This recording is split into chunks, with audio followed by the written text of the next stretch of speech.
You're not allowed. You know how I could send this so I see my notes? Or one because As you guys ask about, is that possible? red guy, Not the end of it. some red guy on the inside. Oversight.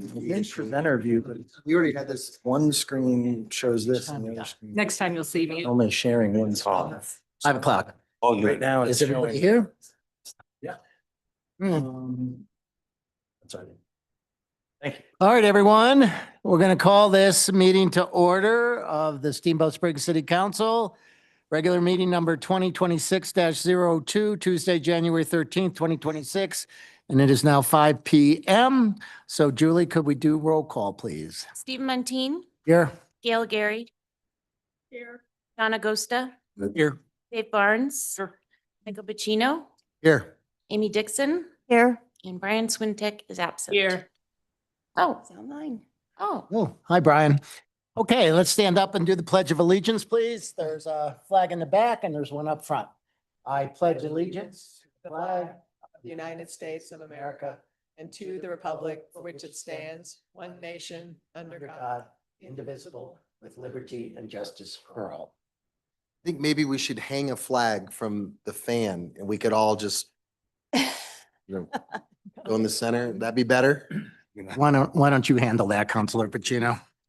Okay, so tonight we have our work session and the council will give direction to staff at work sessions for the presentation of action items at future regular council meetings. No motions will be considered. Public comment will be taken after each presentation, after questions from council, and email comments are also encouraged at the city's website. And we may invite special guests and community partners to participate in those discussions like tonight. So work sessions are in person and also on Zoom. So with that, we're going to go to our first item, which is the Colorado Wildfire Resiliency Code. Chuck, is that you? We're going to kick things off. I am. Thank you. Good evening, Council. Chuck Sarasolo, your fire chief. I'll just tee off by I am kicking this off, but we have a whole group of people here that will help answer questions and help untangle this for everybody. I'll start off by saying this has taken us a while to wrap our heads around and formulate a good what we feel is a good plan moving forward. And part of that is discussing this with you and getting direction from you tonight. So we will have some questions that we can't answer, but we promise we'll do our best to get answers when we can. And hopefully we have a whole network of folks from the Division of Fire Prevention and Control and the state and everywhere else that we've been working with to try to get our heads wrapped around this. So that being said, we're here tonight to talk about the state mandated Colorado Wildfire Resiliency Code and talk about the council's direction on our staff recommendations for tonight. A couple things to start right off is that this code and our recommendations tonight do align with a few of our plans. A couple of objectives in the strategic plan relate to this directly. As you can see in those, and you guys have read, so I'll assume you have read it, so I won't read the slides off to you. But there's two objectives in the strategic plan, and then one key element in the community plan that kind of is directly related to what we'll be talking about tonight in regards to wildfire resiliency and codes. So what we're going to be asking about is two separate things. One is we're going to discuss the local mapping recommendation that staff will present tonight. And when I do talk about staff, I am talking about both the city as well as Todd Cars here from the building department. And we'll get into a little bit more of why that's important as we get into this presentation. But it is a partnership with the city and the county. So there's a local mapping recommendation we have, and then there's also a recommendation on historic preservation revision to the code. So we wanted to start off tonight to really kind of tee it off with what are we talking about. This is a wildland urban interface code or wildfire resiliency code, and it very clearly states in the code that this is for jurisdictions that have or for agencies that have jurisdictions within a WUI. So we want to tee it off by talking about what exactly is the WUI and what is the wildland urban interface. The kind of well-accepted definition is the geographical area where structures and other human development meet or intermingle with wildland or vegetative fuels. I will say there are a lot of definitions to the WUI out there. One of the things that I'll talk about a little bit more detail is when we met with the steering committee to come up with the Routt County CWPP, one of the things that group did in 2023 was work on in great detail in that plan defining what the WUI is for our area. Because when we define that, it has implications that are wide-reaching as far as getting work done, accomplishing resiliency efforts, not only for us, for the Wildfire Council, for the county, for the fire districts. So it's an important thing that we really kind of focus on what we consider the WUI. Little history on what we're talking about tonight. Senate Bill 23-166, which was originally signed in May of 2023. That bill established the Colorado Wildfire Resiliency Code Board, and then they tasked that code board with a couple things, one of which was to develop the model code that we're going to be talking about tonight. That code was released in June of 2025, and as you can see, it requires bodies that have jurisdictions within the WUI areas to adopt the code. So what's interesting about this code that's a little bit different and why I'm up here talking about it and not Rebecca and Todd is that it includes, it requires all of these agencies to adopt the code. So it requires the fire districts boards to adopt the code. It requires the municipalities to adopt the code, including the county as well. So in this case, we're sort of working from three different angles to figure out, we're all going to adopt the code. How do we best manage the code and enforce the code as we move forward? The deadline for the code is for adoption is April 1st of 2026, with enforcement starting July 1st of 2026. So we have this on your agendas for March for first and second reading for this. Obviously, in order to get it adopted. So what exactly is the code? The code is pretty detailed and pretty prescriptive, and the intent tonight is not to go through the code line by line and talk about enforcement and all the different aspects of it, but it is to give you a general overview of what the code talks about. First of all, it has definitions of the fire intensity ratings that the code utilizes in order to define applicability of it. So the code talks about low, moderate, and high fire intensity ratings, and then those ratings are classified through the mapping. They developed a state map, so it's statewide I don't know what's going on. They developed a state map to reference as a starting point for jurisdictions to understand applicability of the code. It looks like my internet decided to stop working.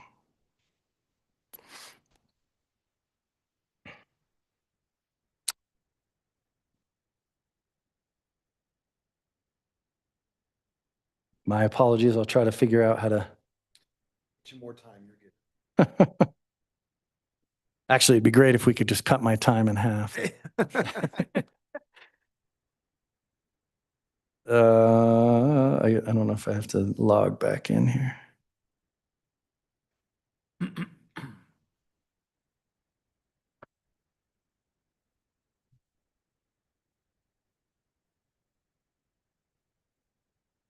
some reason, that's not. I don't know why I get kicked.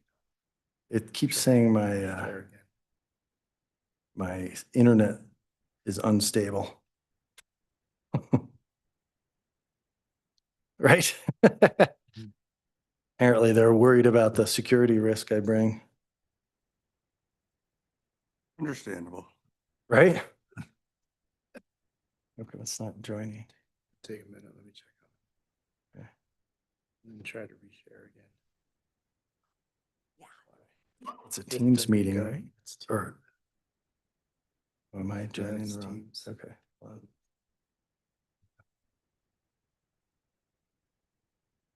It was going well, don't you think, for a while?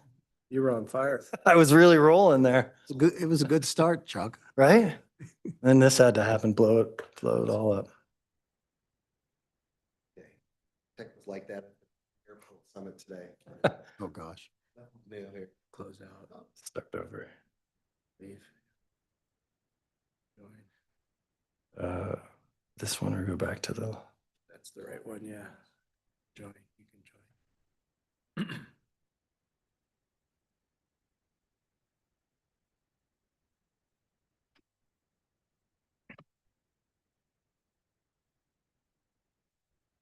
Michael, okay, we're getting someplace. There it is. Chuck. Then I'll have to share it. Just so you guys know, when we have the building oversight committee, I think you at this one? Or may have missed this one. Yeah. We talked about this. I missed that one. Yeah, just the last oversight committee, we get together once a quarter in our board commissions. And so No, it's all good. I don't know what, all of a sudden it was like internet is unstable. They were coming up to have Hmm? this kind of. Yes. It's very confining, but it's state mandated. There's not much we can do outside. of it. And so as Todd, we're looking at it, what would be the, if we didn't adopt it by April of 26, do we lose our funding, or what's the penalty for a municipality not, adopting this? Dan, yeah, Dan, what would be? Okay, Chuck's back. I'm back. Deportation. Dave, bye. Deportation. You can think about this for a while now, Dan.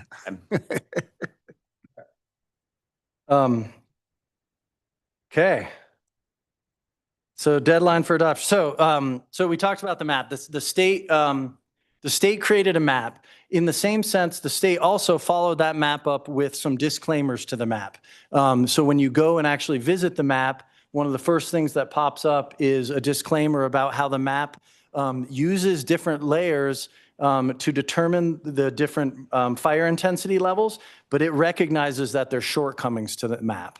And those are primarily the map uses landscaping and vegetation to determine fuels are, and it doesn't look at structures as a fuel for fire. And I'm here to tell you the structures are a fuel for fire. So that's one of the big talking points we'll hit tonight. The map has overlays adopted for the building code and the CDC, so it applies to all new development within those WUI areas, single-family residences all the way through commercial and industrial. So one of the biggest things on this code when it comes to landscaping is that we're now including all single-family residential. It allows, there are some exemptions, which I'll show you. We won't run through every one of them. It needs to be administered by the building, planning, and fire departments. That's what we're recommending here. Part of the thing we're untangling when we have three entities that all have overlapping jurisdictions is who's going to do what. So that's something we'll talk about. And then it breaks down the applicability of the code to Class 1 and Class 2 standards, which we'll chat a little bit more about. So there are exemptions to this code. It doesn't apply to interior alterations. Small additions or renovations don't apply, and then there's the whole rest of the list on there that things don't apply to won't apply to this code. So it's new construction, new building permits in that area, and certainly after we're done, you can pick Todd's brain about that a little bit more. So per the code, the city is required to declare the WUI areas in the code for applicability on the code. Section 302.1 quote says the authority having jurisdiction shall declare the wildland urban interface areas within the jurisdiction as defined by this code. And that is key to what we're going to be talking about tonight. As I mentioned, the code includes a statewide map, and it maps out areas as low, moderate, and high fire intensity. If they're rated low, they're applicable for just the Class 1 standards of the code. I will tell you that we have two tiny little hexagons in the county that are low. Everything else that's moderate or high meets the Class 2 standards, which is full applicability of the code. All mapped area of properties within the city are rated moderate or high, except for the few little donut holes that we're talking about tonight, which are unmapped. And we consider those unclassified. And from our point of view, that means it's our responsibility to classify that and determine how they fall into that WUI definition. So the city may develop and adopt a local map that supplements or supersedes the statewide map. And that's what we've been working with the county and the other fire districts and the other municipalities in the county. Our overall goal is to have one map that all those entities use to create CODA application across the county unified.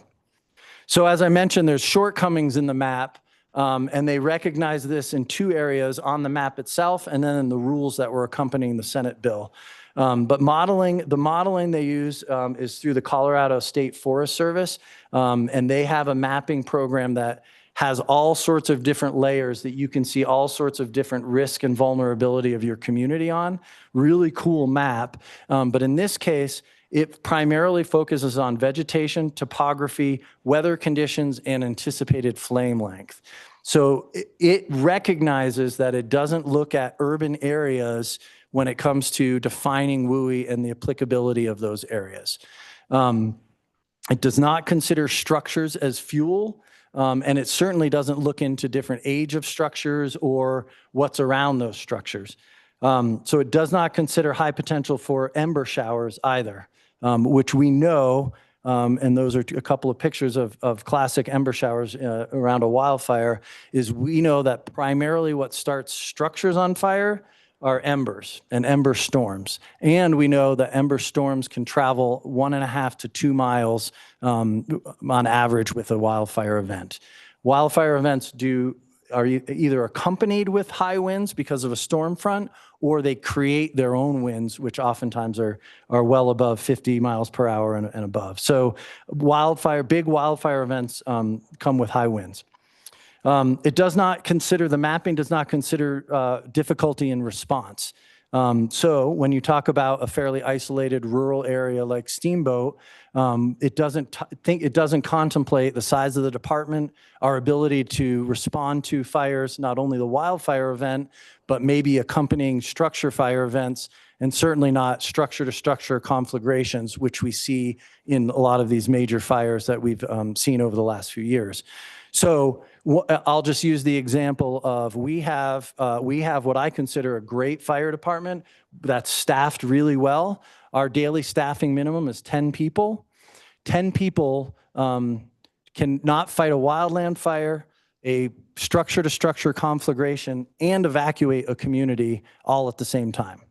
So what we have to do is we have to make choices. And those choices, if we start getting structure-to-structure fire, which we saw in the Marshall Fire, which we've seen in California and Lahaina, all those examples, we have to make a choice. Are our resources best to try to stop this fire now, or should we be focusing on evacuation?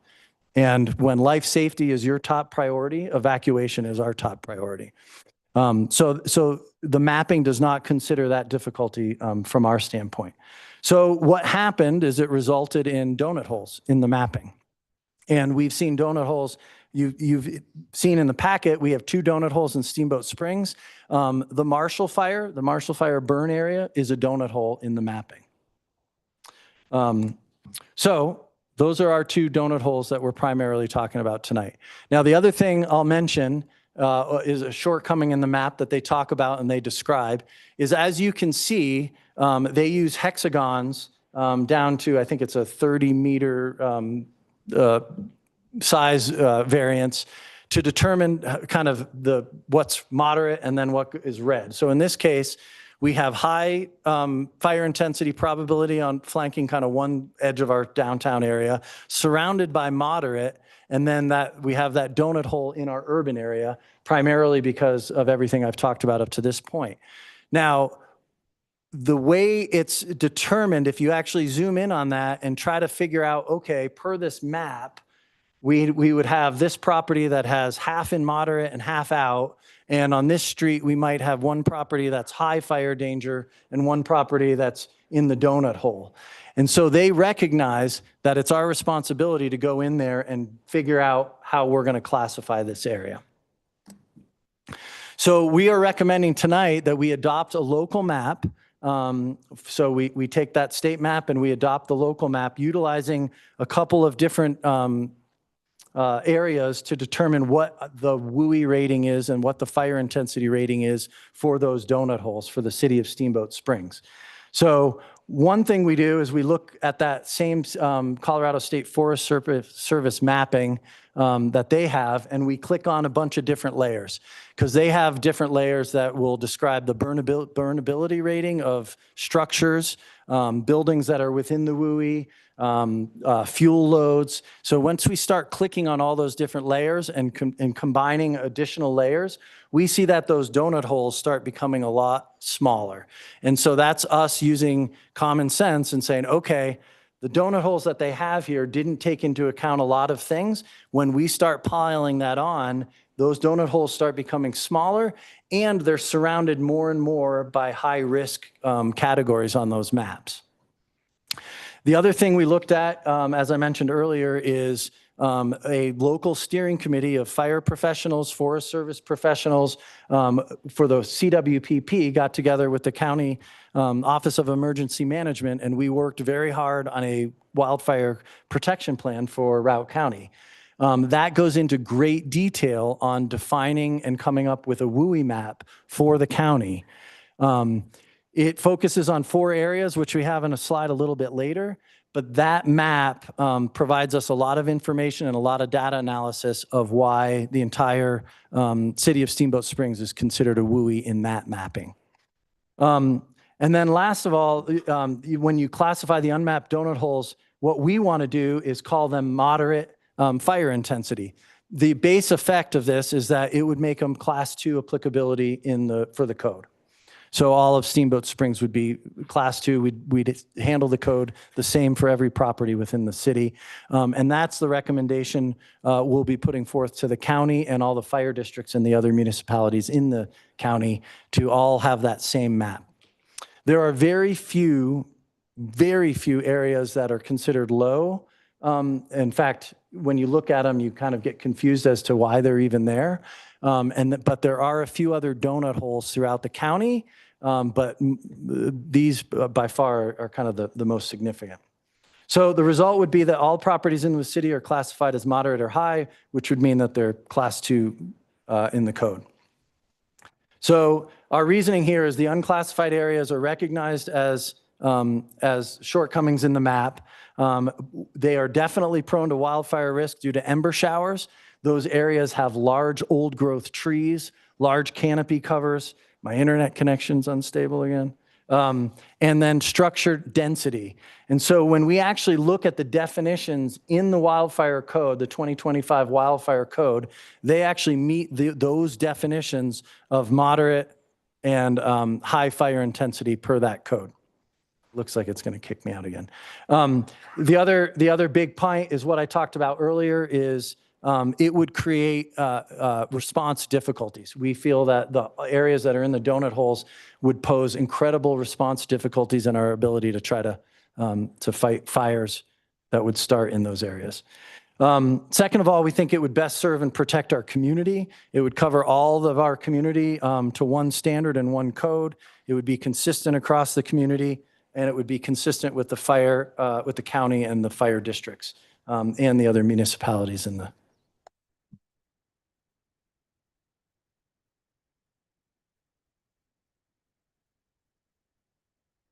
My apologies.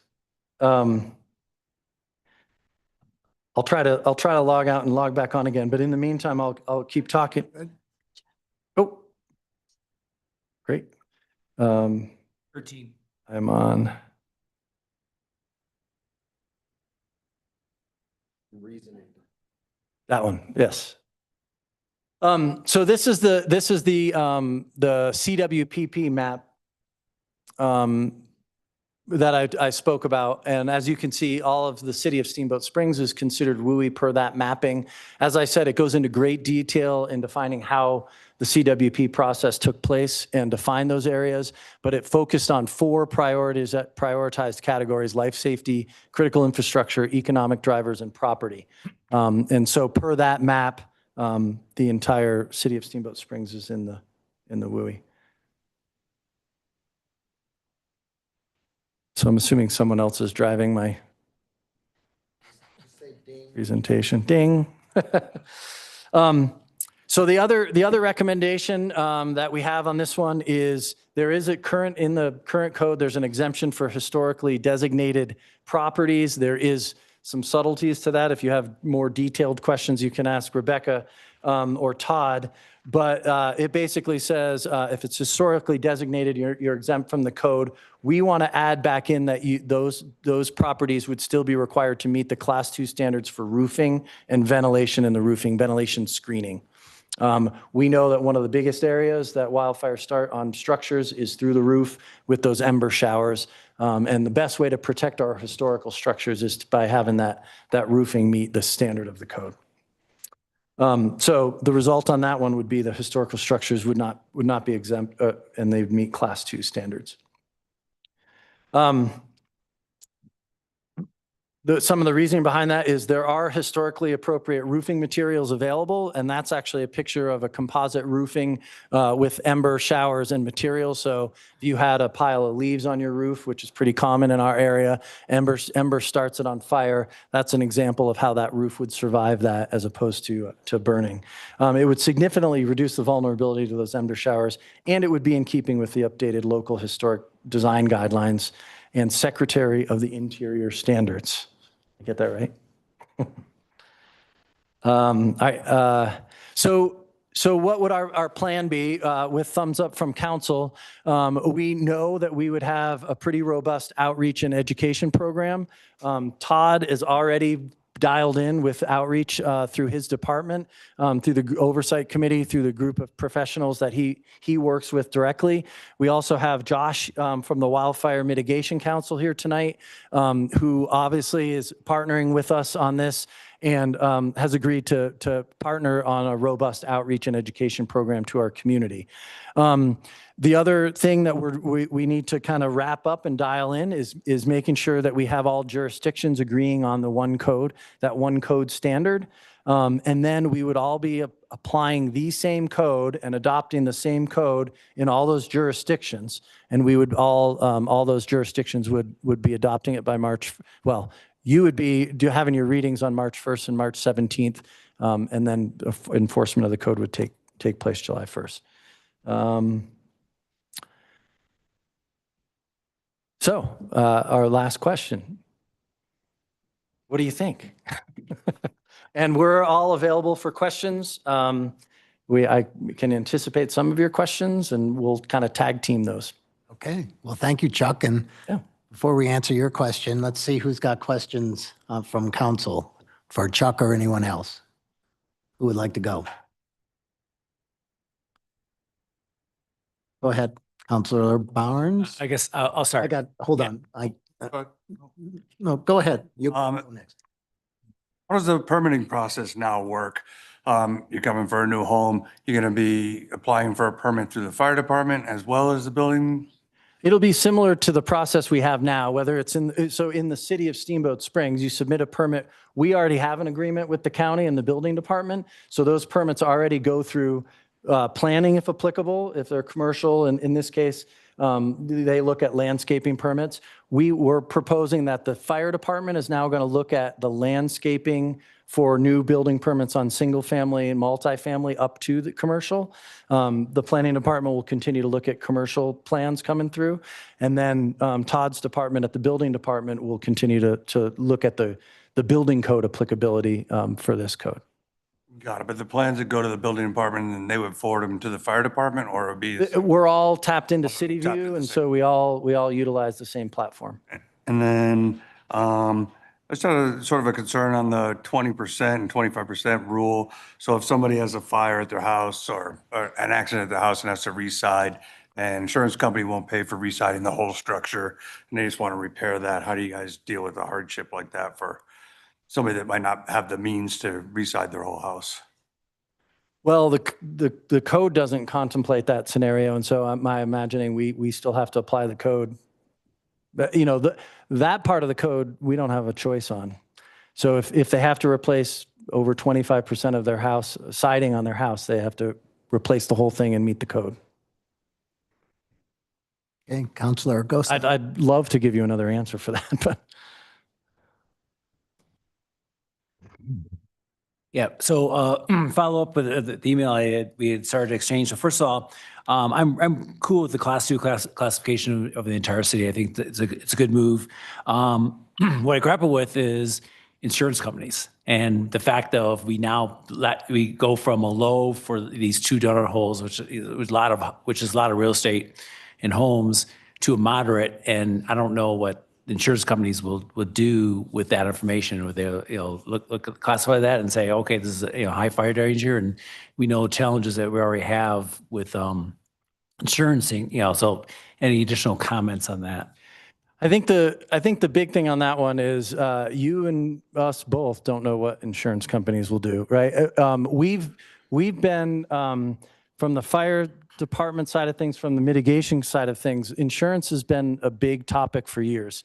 What we know is that properties are losing insurance. Insurance companies are pulling out of areas. That's an issue now.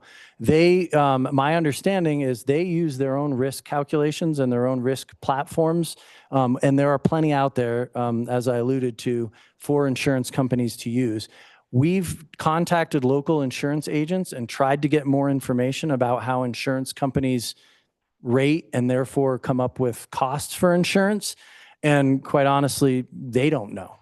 So to try to hypothesize what insurance companies are going to do, I don't think we're in any position to do that. I will say that, and you alluded to this in your email, is that the hope is that they look at the area and recognize that the area is taking on wildfire resiliency codes, and that pays off in the long term. Good evening, Rebecca Bessie, Planning Director. I just wanted to make one quick clarification. Councilor Augusto, you had in your question suggested that we would be taking those areas from low to moderate.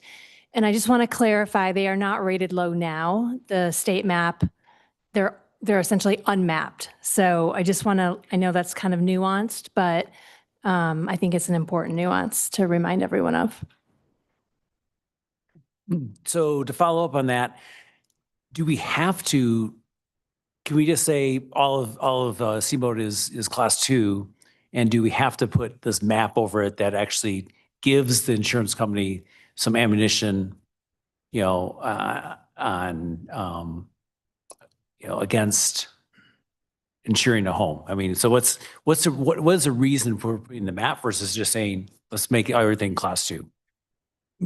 My take on that, and you can jump in, but my take on that is we have to adopt a map that identifies the rating, the moderate and WUI rating of those areas in order to apply the code to it.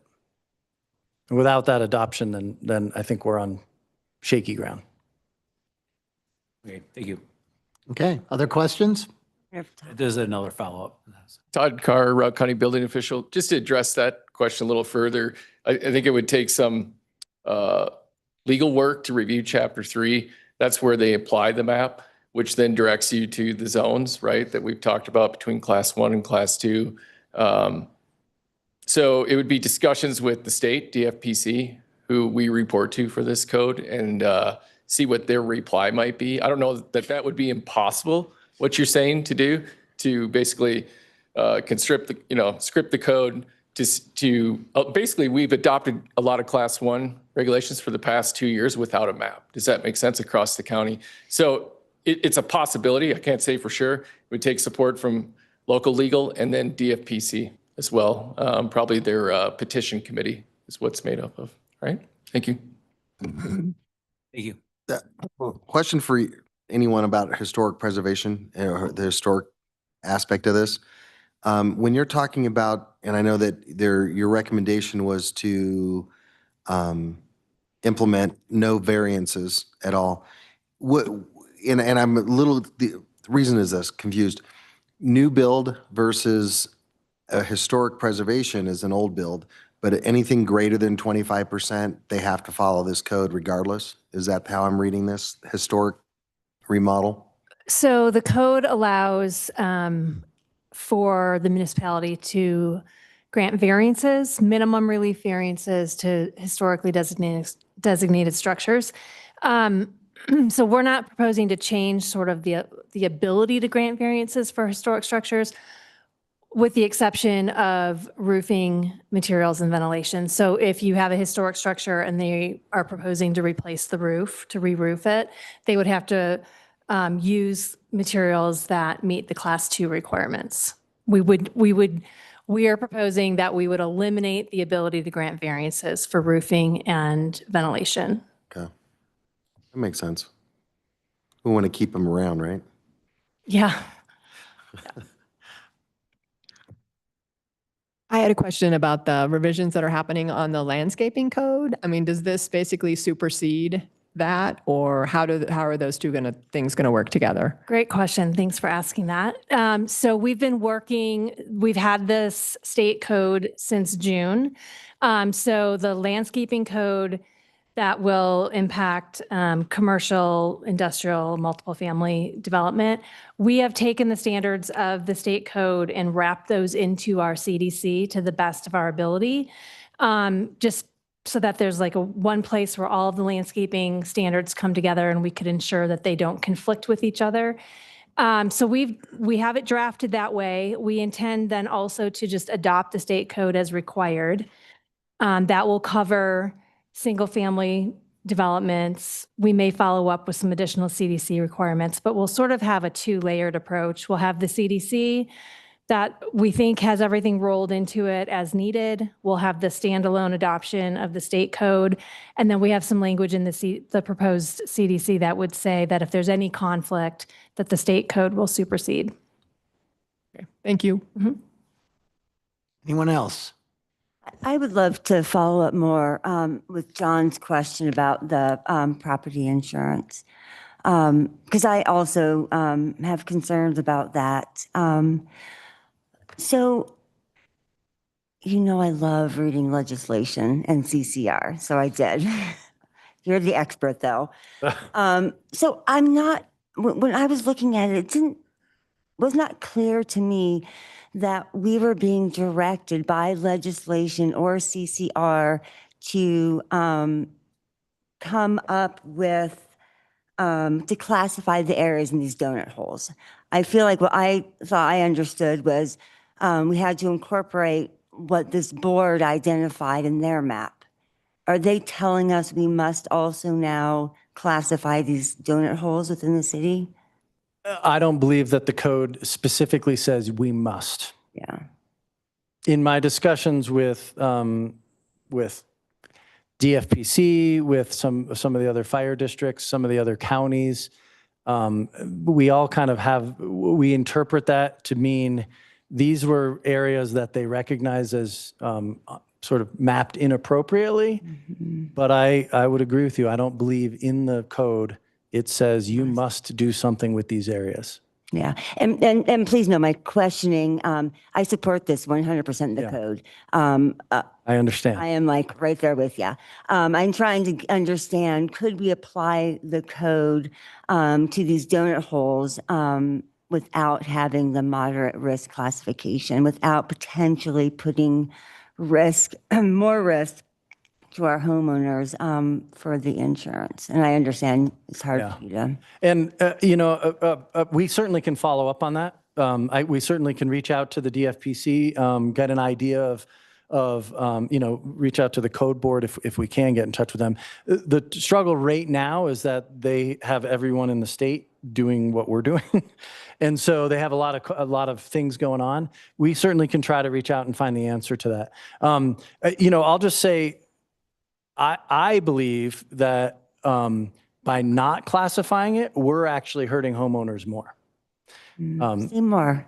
Well, by defining this as an area that needs to be addressed and saying the code applies to it universally, I think the insurance companies are going to say, hey, this area, this region, because they don't look at individual homes, right? We generally know. We don't know a lot about the secret workings of behind the scenes of insurance companies, but what we do know is they look regionally, and that they try to hedge their bets regionally. And so if we, and I know you're saying we'll apply the code universally, but we're just not going to say anything about these areas. You know, I don't know that my guess is the insurance companies don't care. And I don't believe they're going to be looking at this map.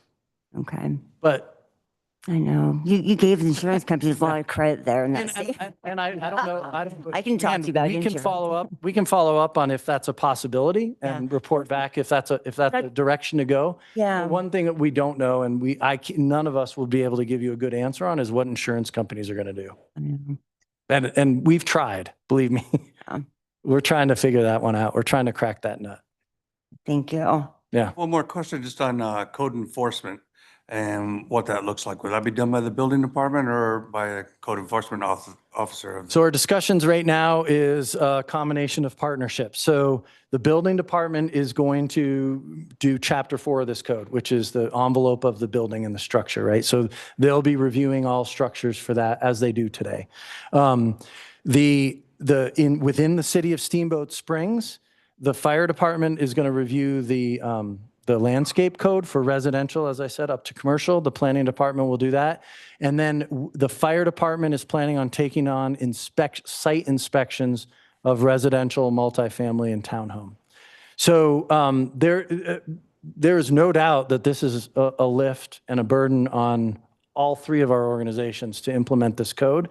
And you'll probably see some requests come in for 27's budget to help us manage that. So how would that look like with new structures and ongoing code enforcement of trees and canopies of trees and closeness to structures and identifying or not identifying those properties versus the old properties that are in town? Yeah, I mean, that's part of, so we all recognize, and this is an area that we have not yet tackled exactly sitting down and training together on saying, this is our approach for looking at things like that, right? I kind of have some thoughts on it. Our deputy chief, who's in charge of our wildfire division, has thoughts on it. We've talked with these guys about thoughts. So we recognize that part of that next step is to get together and discuss kind of situations. One of the things, for instance, is there are limited plantings allowed in that immediate zone, 0 to 5 feet, that are recognized as low flammability plants. I looked down that list and I couldn't identify half of them if they hit me in the head. So Rebecca and I, we were talking about that, and one of the things we're going to require is that they leave the nursery tags on plantings. But I think also to your point is, this only goes to the property line of the house that's being renovated or newly built. So as soon as the property line stops, that other property isn't affected by it. So we won't be able to do anything to the neighboring property until they meet the requirements of the code. Has there been any other states or jurisdictions that you guys have seen where these have been implemented and then insurance companies come in and try to mandate that other structures that were previously built to the code come up to that code? So I have experienced from the fire department, homeowners calling us and saying, my insurance company is requiring me to do this. Now, but that's not necessarily limited to landscaping. I've had some that say they're requiring us to do something to our chimney that looks like it's falling down or whatever. But we have had some that have homeowners that have reached out to us and said, our insurance company is requiring that we do this, and they want verification from the fire department. And so that's where, we know we have an insurance company problem, and it's, I'm totally supportive of it. I just want to know for the community if there should be expecting to older homes that, start to come up to code and have these expenses once these. Yeah, I would say yes to that question regardless of this code. Yeah. And because we're seeing it more, right? And along with the people that are just calling us and saying, do you have any suggestions on who I should call? Inevitability than anything else. Exactly. Yeah. Chuck, I have one question for you that I wanted to. Sorry, I was just to finish that up. The risk, so insurance companies as well as everyone else is trying to dial in that risk calculation. They don't have it figured out yet. I apologize. But first, I wanted to check, Councilor Swintek, you don't have your hand up, but do you have any questions? No, you guys are answering my questions. Thanks. Okay, my only question is around roofs. And we have to replace roofs every 10, 12, 15 years, depending on how much sunlight you have on them. But there's nothing in here that says you have to improve the quality of like the shingles or something? You can just put on whatever you used 15, 20 years ago? No, the requirement is right now, if you're replacing greater than 25% of your roofing surface area, you have to meet the standards Oh, of the it's code. 25% of the roofing area. Okay. Exciting. Yeah, I got Or you. 25% of the siding, yep. Okay, good. Yeah, and so, yeah, hop up. Roofs have actually been covered for the past 2 years now under Class A requirements, which is equal to what the state is going to require us. So that's not new business locally or throughout Routt County. We've been implementing that. Okay. One other thing on the insurance, questions and fears. Doug Schaefer and I, every 3 years, go through an exercise called the Building Code Effectiveness Grading Scale, right? It's a lot of work we put into that. When I arrived here almost 10 years ago, you get a score out of that. We were a 9, right, out of a 1 to 10. Doug and I made improvements to our 2 departments, how we do in code enforcement, adopt codes, things like that. We got that score down to a 2, I believe in 2018. We've stayed at a 2 since that time. But just telling you as a property owner, I've never seen my insurance rates go down, even though we've done our job locally, right? So just as a side example of how that works with insurance companies. Todd, could you, just for a moment, there's some, can you give us an example, or at least in some of this presentation, there's some things that the building department's already requiring of. When you were looking at this, how much is that? Is it like 40% we're already doing, 30% we're already doing? Percentage-wise, Class 1, Class 2. Probably pretty low, maybe 15. So we're doing Class A roofing. We covered soffit ventilations and all other ventilation openings into the home. And that was really it. And soffit material, we had set at 3/4 inch material or greater or ignition resistant. And then, of course, everything else like gutters, valley pan flashing had to be non-combustible. So it's pretty minute. Now we're getting into exterior walls. Soffit materials is increasing, deck surfaces, underneath decks and things like that. But yeah. So there's a lot of new. Mm-hmm. And that equates into more cost of building. So as we're going through this, just recognize that building affordable houses just got less affordable. Kind of depends, I guess, on the flavor of materials of what you were proposing at True that. too, right? Yeah. And what the private sector is going to come out to help us meet these goals. Yeah. Right. Thank you. Okay. If there are no more questions, let's open it up to public comment. Is there anybody in the room who would like to make a public comment on this subject? Come on down. Josh, state your name and address, please. You have 3 minutes. My name is Josh Hankus. I live at 329th Street here in Steamboat. I'm also the executive director for the Routt County Wildfire Mitigation Council. And I would just say, for consideration, the requirement here is to adopt the code at a minimum of what is being mandated by the state. But you have an opportunity to go above and beyond that. And so thinking about vegetation allowed in the first 5 feet around a structure, I was surprised to learn that the code had an allowance for that, even though it does require that it's a low flammability planting. We know through empirical evidence and tons of fires and structural ignitions that oftentimes, if it's not the roof, it's vegetation around the structure. So you can put in low flammability plantings, but you don't have any control over what happens with them afterwards. So they can grow big, they can grow dry. We could have water restrictions. We could have a negligent homeowner who lets their irrigation slide, and now you've got dry fuel around a structure. So I know that in Vail, they're pushing for a fire-free 5 zone. That's the name of the campaign. It's very catchy. And they're going to be pushing for 0 combustibles in those first 5 feet. So you have an opportunity to go above and beyond and to consider some of those things here. And I would definitely encourage you to do it. It's easier to do all at once. And we're not, adopting code will help our communities in 20 or 30 years, where we're going to be dealing with very different conditions. This isn't going to get better. It's not going to get wetter. It's not going to get less dry. So the more that we can do now will benefit us in the future. And preventing those structural ignitions makes the jobs of first responders in the future safer, and prevents this kind of stuff. And so while I'm here from the insurance industry standpoint, the insurance industry does not care what we're doing. with mapping and how we're designating certain areas. They spend a ton of money on their own proprietary maps and risk evaluations, and they lean on that guidance. They're not looking at, and they could look at the State Forest Service maps for building loss potential, which shows these downtown areas of high density in like purple. So that it's already been figured out. What we do and what City Council adopts in terms of mapping isn't going to move the needle on insurance, but it will ultimately when the insurance companies come back around and sort of level set for the losses that they've incurred in 8 of the last 10 years in Colorado and figure out how they can evaluate risk better. They'll look at things like how far did we go? What are we doing as a community to really create fire adapted neighborhoods? And things like going a little bit above and beyond based on science will help when that conversation arrives. So thank you very much. Thank you, Josh. Is there anyone else in the audience who'd like to make a public comment? Is there anybody online? Raise your hand. Seeing none, we'll close public comment and bring it back to council for our discussion. And we have 2 council questions that we need to answer as well. So I don't know if we can put that back up there, but yes.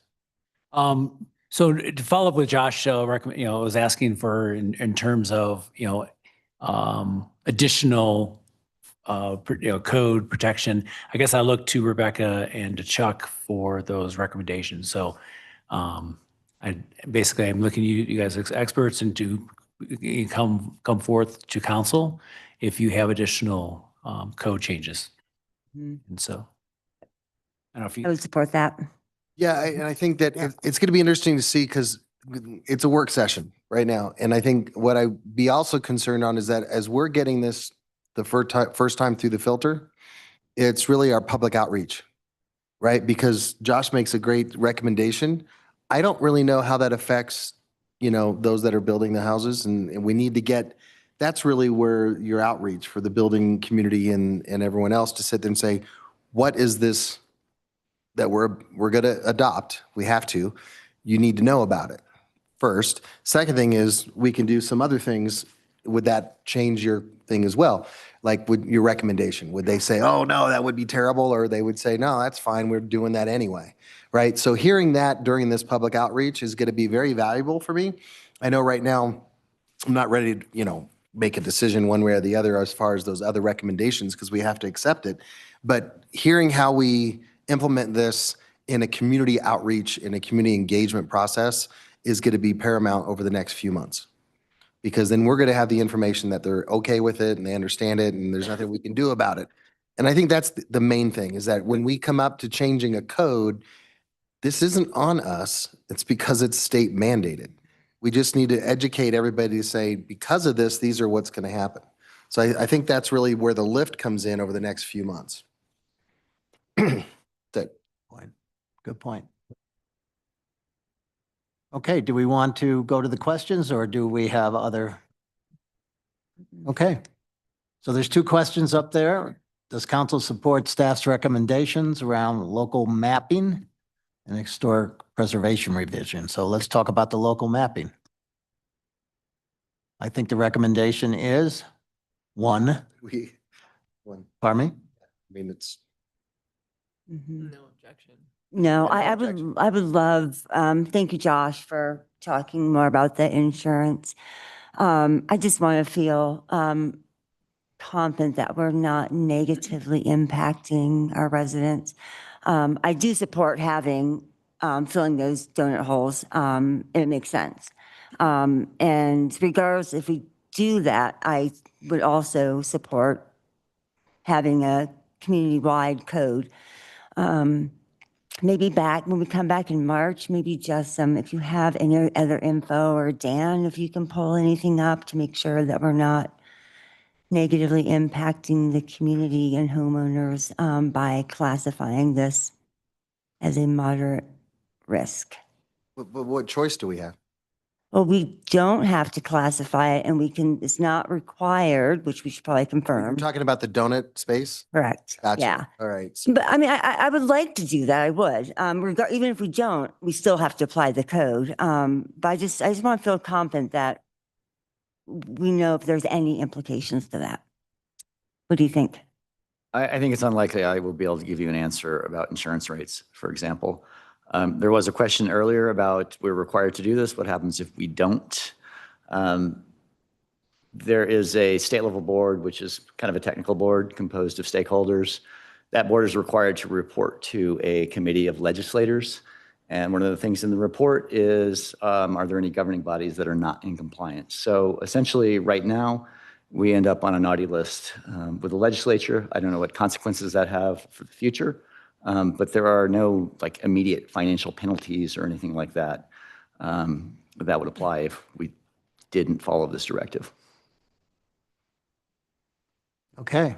So for local mapping, just to close my statement, I'm fine with moving forward with what's recommended from staff with the donut holes. I would just maybe love if there's any follow-up in March that you have, that would be helpful. And I'll try to do some research as well. Yes, Kelly. Counselor Dixon, I did, hi.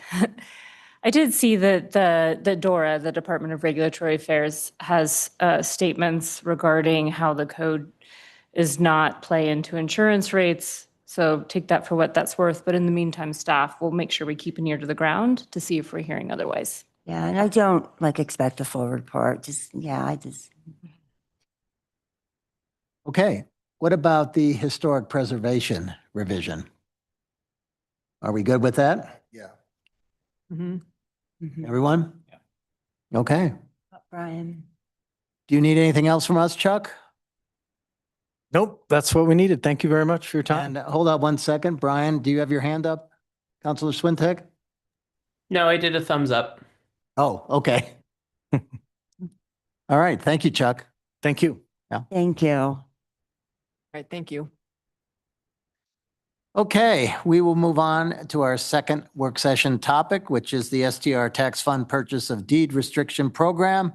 Brad and Gates, come on down. Calvert.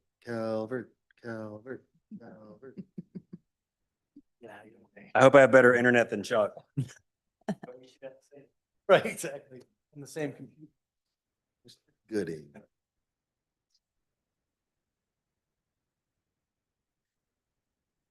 How are you today?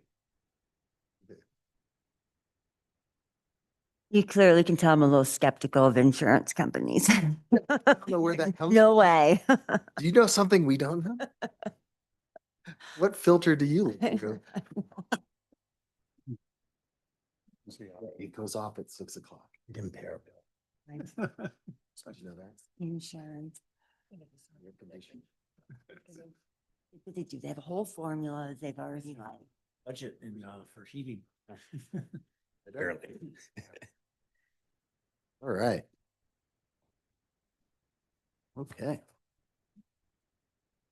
I'm ready if you are. You ready? Ready. All right. So thanks, everyone. Brad Calvert. I'm in the planning department. As mentioned, Gates Gooding sort of joining the conversation this evening. I actually think I got lucky. I think Gates is doing most of the presentation, but we're here to help with any discussion the council may have. A little just quick notes. I like to sort of orient you to what's in your packet.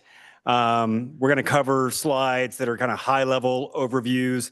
The communication form goes even a level down from that. Also included in your packet are a series of guidelines. So that's even a step below essentially what's covered in the communication form. The presentation will allude to some topics that have not been prepared entirely for tonight's conversation.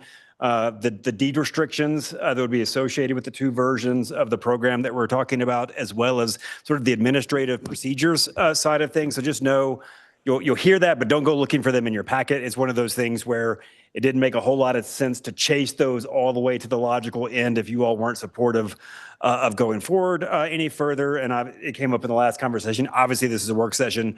You're not adopting anything this evening, but you are giving us direction so that we can begin to sort of dot I's and cross T's, as it were, as it relates to a purchase of deed restriction program. As typical, a few sort of questions for you all. I'll sort of step through these pretty quickly. Obviously, we're always open to any and all feedback from council.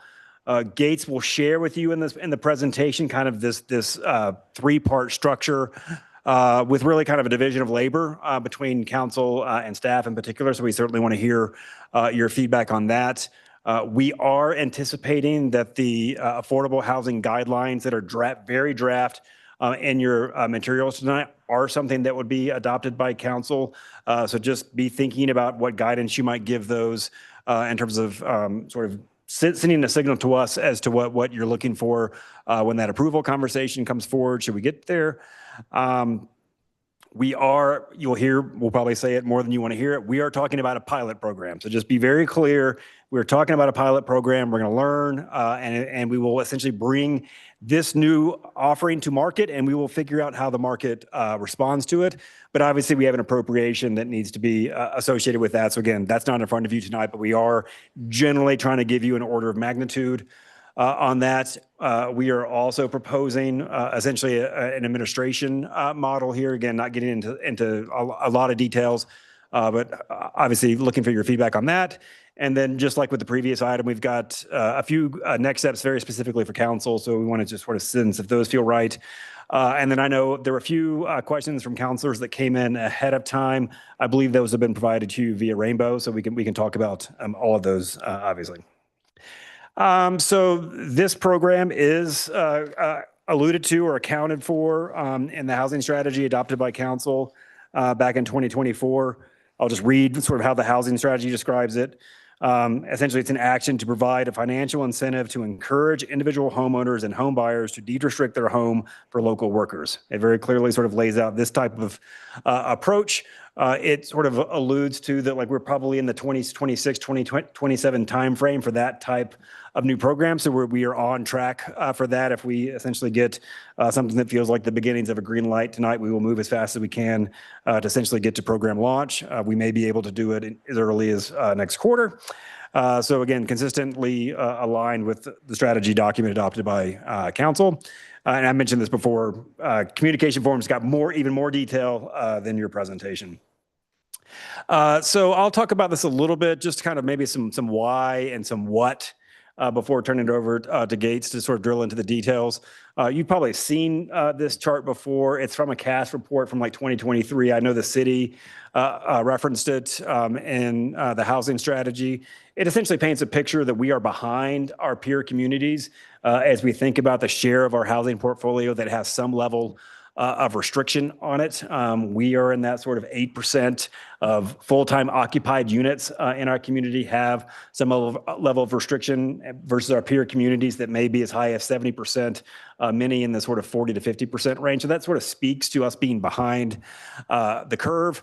And, you know, really the program is a fair amount about the what in terms of approaching this from a home ownership perspective and making sure that really people have choice in terms of how they seek out housing that they can then obviously bring into the program through layering that deed restriction on.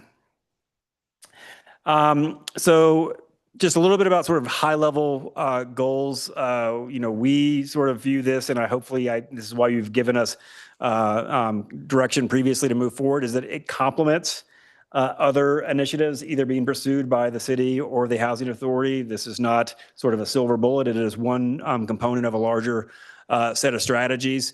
We have generally sort of viewed it as sort of thinking about it, hitting that sort of missing middle household, generally thinking of folks that want to enter home ownership but are simply on the sidelines because home ownership is out of reach for them in this community. And if this can provide that leg up to bring that within reach of community members, that's really the goal, sort of in looking at that chart, really thinking at that 100% AMI and even north of that, potentially even well above 200% AMI. There is a lot of product that's simply out of reach for those households.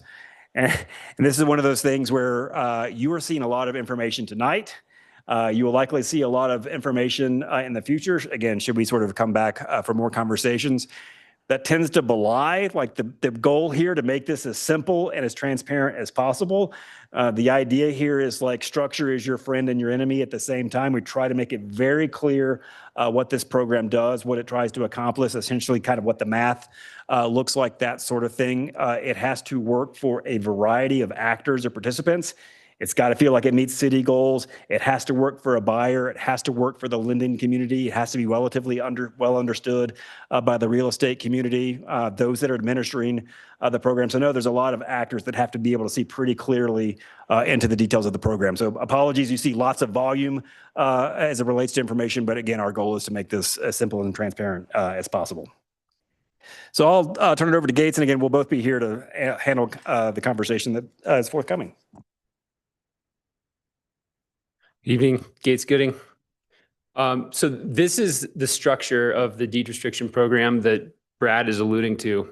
There's a three-part structure that we're proposing, which is in line with the model that was developed in Eagle County and has been adopted and adapted across the state in many different peer communities. At the top, we have two deed restrictions, a light deed restriction and a full deed restriction. And those are the legal instruments that implement the policy in the housing guidelines. I'll get into all of these in more detail in just a minute. In the middle, we have the Steamboat Springs Affordable Housing Guidelines. And this is the core policy document that City Council approves. It sets the policy goals, defines parameters, and sets the direction for the whole program. And then at the bottom is administrative procedures. And this is a technical document that is administratively overseen and approved, administered, adapted, updated. And the idea with the administrative procedures is it gives us a flexible way to implement the policy guidelines. So starting with the affordable housing guidelines, this is the policy framework that runs the whole deed restriction program. I'm going to spend the most time here because this is really the closest to where City Council will live in this program. It establishes the purpose, and as the guidelines are currently written, this is to create and preserve long-term affordable housing that supports our local workforce. This is a market-driven program. So the idea here is that this complements the existing programs by the city and YVHA where there are no income caps to participate in this program. The thinking is that the market will naturally disqualify folks where if you don't have to take advantage of this program, you wouldn't go and voluntarily put a deed restriction on your property because otherwise you just buy it outright. There are two programs, like I mentioned, price capped and resident occupied. The guidelines establish the eligibility category. So this is who can participate. And for both deeds, you have to be a local employee, work here at least 30 hours a week. Also people who used to work in town and retired, people with disabilities. And we're also opening this, or the proposal is to open this to local employers who could purchase units and lease those to their employees, as long as those employees qualify as eligible households themselves. Following guidance from December, we're setting this up to where the units have to be in city limits, but the employment can be anywhere in Routt County. No one can own other real estate if they want to participate. And I'm going to keep going. The guidelines also talk about proportional and escalating enforcement policy. So this is just meeting infractions kind of where they are. So a minor infraction would be met with minor enforcement or maybe just a friendly phone call, all the way up to heavier actions. And importantly, the guidelines are written currently to just put policy around the deed restriction program, but they allow flexibility. So if there are any other affordable housing programs that the city develops in the future, we could add those to the same policy document. So starting with the resident occupied deed restriction, this, as I discussed, is only open to local employees. It has to be their primary residence for 9 out of 12 months. When someone purchases a house with this program, they have to live there for the first 3 years, but then afterwards they can move away. This is flexibility in case people have life changes, and then they can rent the unit to another qualifying local employee. And then again, we have the employer program. For the price capped program, this is all the same restrictions in that resident occupied, but it adds a price appreciation cap, which is currently proposed at the lesser of 3% or the annual increase in AMI for this area. And then the administrative procedures is the technical framework to implement all of this. So this is documentation standards, verification, mechanics, timelines, reporting, methodologies, calculations, forms, fee schedules, logistics, et cetera. And this document is actually a collection of a ton of documents. It's 100 pages of dense forms and matrices. And the approach for this differs depending on what administrative approach we take. And I will get more into the details of that shortly. So program administration, the recommendation is that the city outsources this. We don't have the experience or capacity in-house to effectively administer this. And especially with the unknown lifespan of these programs, with Brown Ranch looming potentially in the midterm, we don't think it's a smart idea for the city to increase staff capacity to administer this. Under the approach that we're proposing, the city still retains authority over the entire program. And so this is policy, enforcement, interpretation for edge cases, and to designate that program administrator. The program administrator operates the day-to-day program. So this is verifying potential buyers, doing the intake, documentation, compliance, and for price capped units, it's handling resales as well. The resident occupied units would just sell on the open market. Importantly, the program administrator can be replaced at any time. So this is not a specific proposal, but the Housing Authority in many ways is the natural administrative partner for this program. They already administer over 100 deed restrictions for the city. They have the deep experience with local affordability programs. They have the staff and systems in place, and they are an existing city partner. We think that they're probably the lowest cost option out there. If we do move forward with the Housing Authority, we could adapt their deed restriction implementation plan to take the place of the majority of the administrative procedures, and we could just do a light modification of that to fit city needs. Whereas if we went with any other third-party administrator, we would probably want to build those administrative procedures from the ground up, which is a major effort. So we can get into the details of this. So for the 2026 pilot program, we are proposing a $3 million appropriation, which is equal to approximately 20% of the 2025 STR tax revenues. And this would be for both programs. The proposal is a 15% buy down of units on the resident occupied deed up to $150,000 and 25% up to $250,000 for the price appreciation capped. The proposal is not to specify a specific balance between the two deeds, but to let the market drive the way that this turns out and target a balance between 60-40 one way or the other. We also want to introduce a limit where if an employer wants to participate, we would limit their participation up to 500,000 max or 4 units. And if they want to do more deed restricted units than that, we would send them through the rolling solicitation process. And again, that's just to help establish the complementarity between the different programs. So if this program is supported by council, the idea is that we would go out and test the program in the market and then do a fairly significant evaluation and bring it back to report on what the outcomes were. The evaluation metrics include how many units we're able to restrict, if we can allocate all the funds that are appropriated. We honestly aren't sure yet whether the market demand is there to even purchase all these deed restrictions, what the average sale prices are, what people's cost of housing actually ends up being, what the subsidy levels are versus value impacts if we see any resales, how often we hit those price caps, because if the price caps correspond to a $1 million price, so if the units being purchased are under $1 million, then we would expect to see the subsidies paid under those caps. We can get into those details. And then if we have any issues with compliance, if there's foreclosures, and finally, feedback from everyone involved. So for next steps, tonight, we're hoping to get direction from you on finalizing these program documents. So Brad mentioned we have draft guidelines in your packet. Legal is currently reviewing draft deed restriction forms, and those would be included when we come back. And then the pilot appropriation proposal. We could potentially come back in February and keep this process going towards an appropriation. And then the proposal is that staff would continue providing updates via the city manager's report and then return late in 2026, maybe 6 months after program launch, to report on how the program is progressing. So I'll leave you with the same questions that Brad showed at the beginning. Thank you.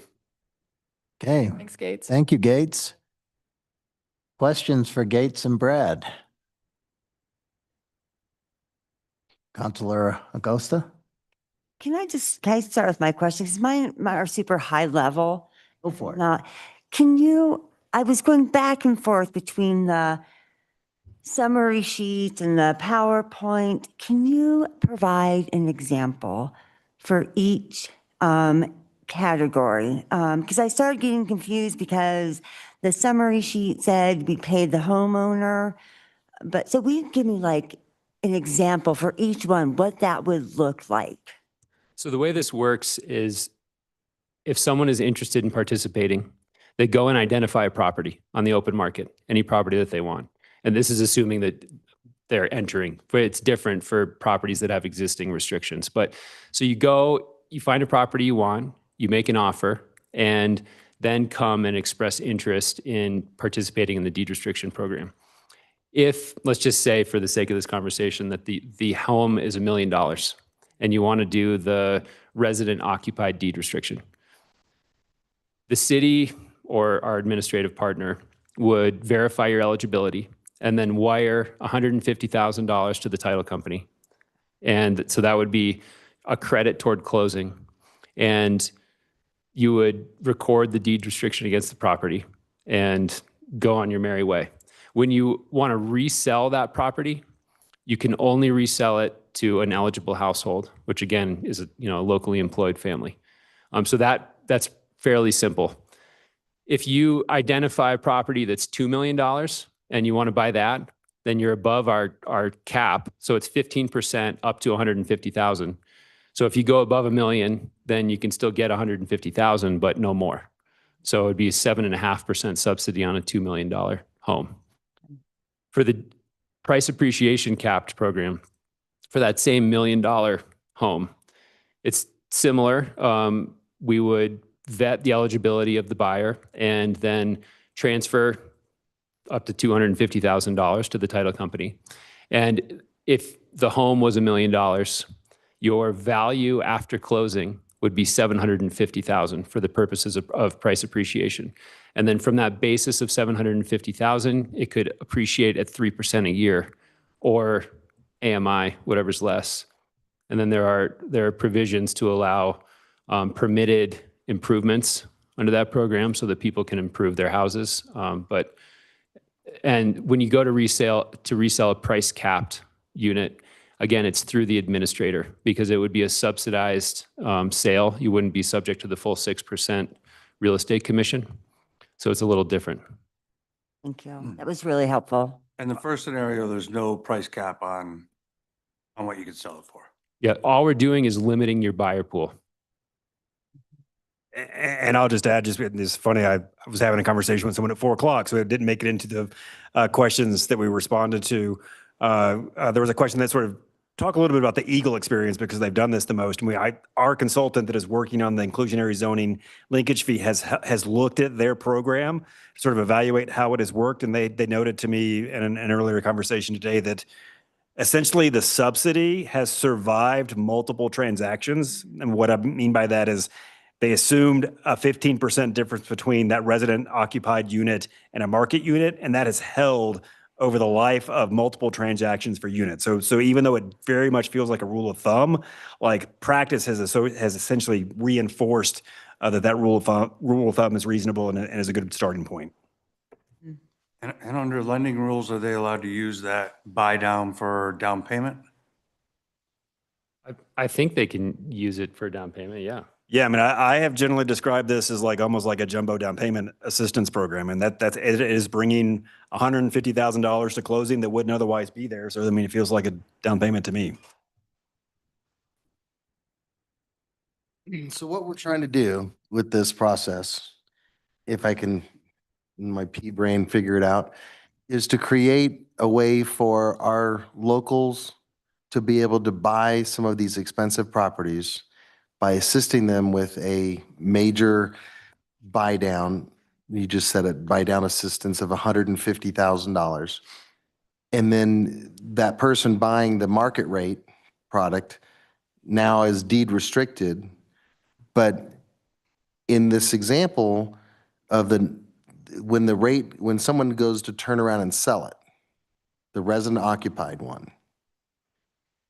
what's keeping that from being less affordable for the next person? The price cap keeps it affordable for the next person. But your first example, it doesn't seem like that's the same. How is that different? How do we control that? It generally, to Gates sort of described this like it's essentially the market is controlling that, because the working assumption is that it's going to be worth 15% less than a unit on the market. So it is already, value is diminished because of that restriction, and essentially you have a limited buyer pool because your buyer has to be tethered to the local workforce versus an out of market buyer. So let's say I buy a Storm Meadows unit because I live here, and it's $750 or $1 million, and I get it for $850. And so I live there, and I live right at the base of the ski mountain. And then I'm going to turn around and sell it. What keeps it cheap in your sense is that I can't sell it to someone from Boulder or Texas. I have to sell that to someone else who's willing to live at a one-bedroom Storm Meadows unit for $850 or $200, $1 million now. And the idea is that because it's a local person who lives here, who maybe be able to afford it at market rate, it's still going to be less value because it has to only go to a resident. Correct? Then the second option is that's where it doesn't care who sells it to or who buys it. You still have to sell it to a resident in the second option as well. It has to be a resident of Routt County working. And when you resell it and you get up to $250,000, that one is capped at a 3% or less rate in perpetuity. Again, I got it clear?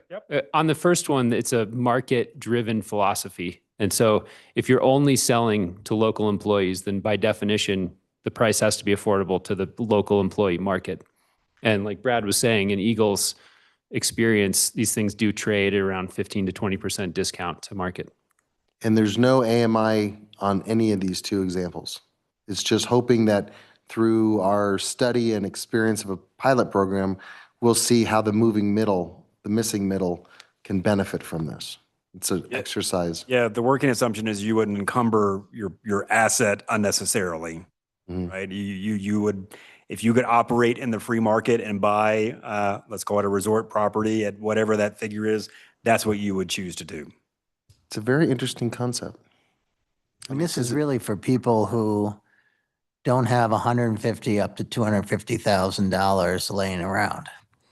Almost like a down payment, as you were saying. But my question for you is, on these other markets, my assumption is there's a pretty good correlation between home ownership and the number of deed restrictions in those towns. I would be speculating if I gave you an answer on that. This is clear. This is very specifically targeting home ownership. Right. So yes, if they are at 70% versus 8%, I got to believe that that means they've delivered a lot of restricted units to market. Some of those are going to be rental restrictions, use covenants, however they choose to structure them. Some of them are going to be ownership product. And to be clear, this program works for a $300,000 condo also. I mean, it's not just targeted at that higher end. Yeah, I mean, just so folks have a sense of things, and I can't remember if the memo alludes to it. I know we hit it in some of the questions that we responded to. One of the reasons we're orienting this to a pilot is that we've observed in our consultations with peer community suggest the market is really rich and robust early in the program and slowly but surely kind of diminishes over time, which is totally fine. If there is a way to pick up 12, 15 restricted ownership units for 4, 5, 6, 8 years, and we slowly see some diminishment there, so be it. We've actually, in that case, play it out. We've picked up 80 to 100 restrictions that wouldn't otherwise come to market, because the other thing here is there's no real estate risk, right? The unit exists. You don't have to wait out real estate risk. You can essentially move on something that, to Gates's earlier depiction, is on market, ready to move in, ready to sell, and essentially that unit becomes restricted, hopefully in 30 days, and a really quick turnaround. Interesting. I don't know if everybody got a chance. We submitted a couple of different questions, one of which is kind of asking about what one-person household, four-person household could afford at 150% AMI and 200% AMI, since those are, kind of part of the targets. And maybe you guys can walk us through. My concern is I don't think 15 and 25% is enough. And I don't think it should be capped at 1 million for our market. I think we're going to limit the pool. And then particularly when you look at what's available in our community at this point. Couldn't it be capped for the pilot though? It depends on what we want the results to be, in terms of if we want to see what kind of results we could actually get. Run out of money much quicker if we're targeting $2 million homes with higher subsidies, right? So. Well, yeah, but again, maybe we go to 1.3. Again, to the point is they are suggesting we cap it at 15 or we cap it at 25%. My point is just, I think when you run the numbers, you look at a four-person household at 200% AMI earns $260,000, could pay $6,500 per month and afford a $1.3 million home. I just wonder how many people that are income restricted are looking at $2 million properties. Well, let's put it down to 1.3. Let's put it down to what's in our market, right? If you look at Zillow today, in terms of, there's 92 homes that are $1 million or less. And some of those are properties, right? We don't have that much stock at this point. When you bump that up to 1.5, it's 128. And, again, you're looking at 2-bed, 2-bath. Right? So I think I guess my concern would be just when we run the numbers, if we're really looking, I think you had it on that one page in terms of who we consider to be the missing middle, right?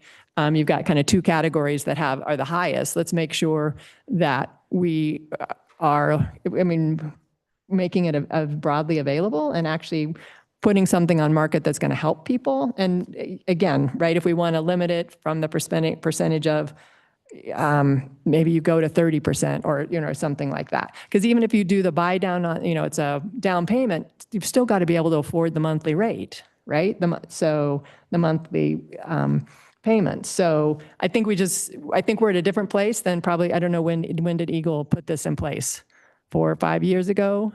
The programs in the Eagle Valley started with Vales in 2018, I think. Eagle County, I think, was 2021, and then Avon is in the last few years. Mm-hmm. There is a tension between over and under subsidizing.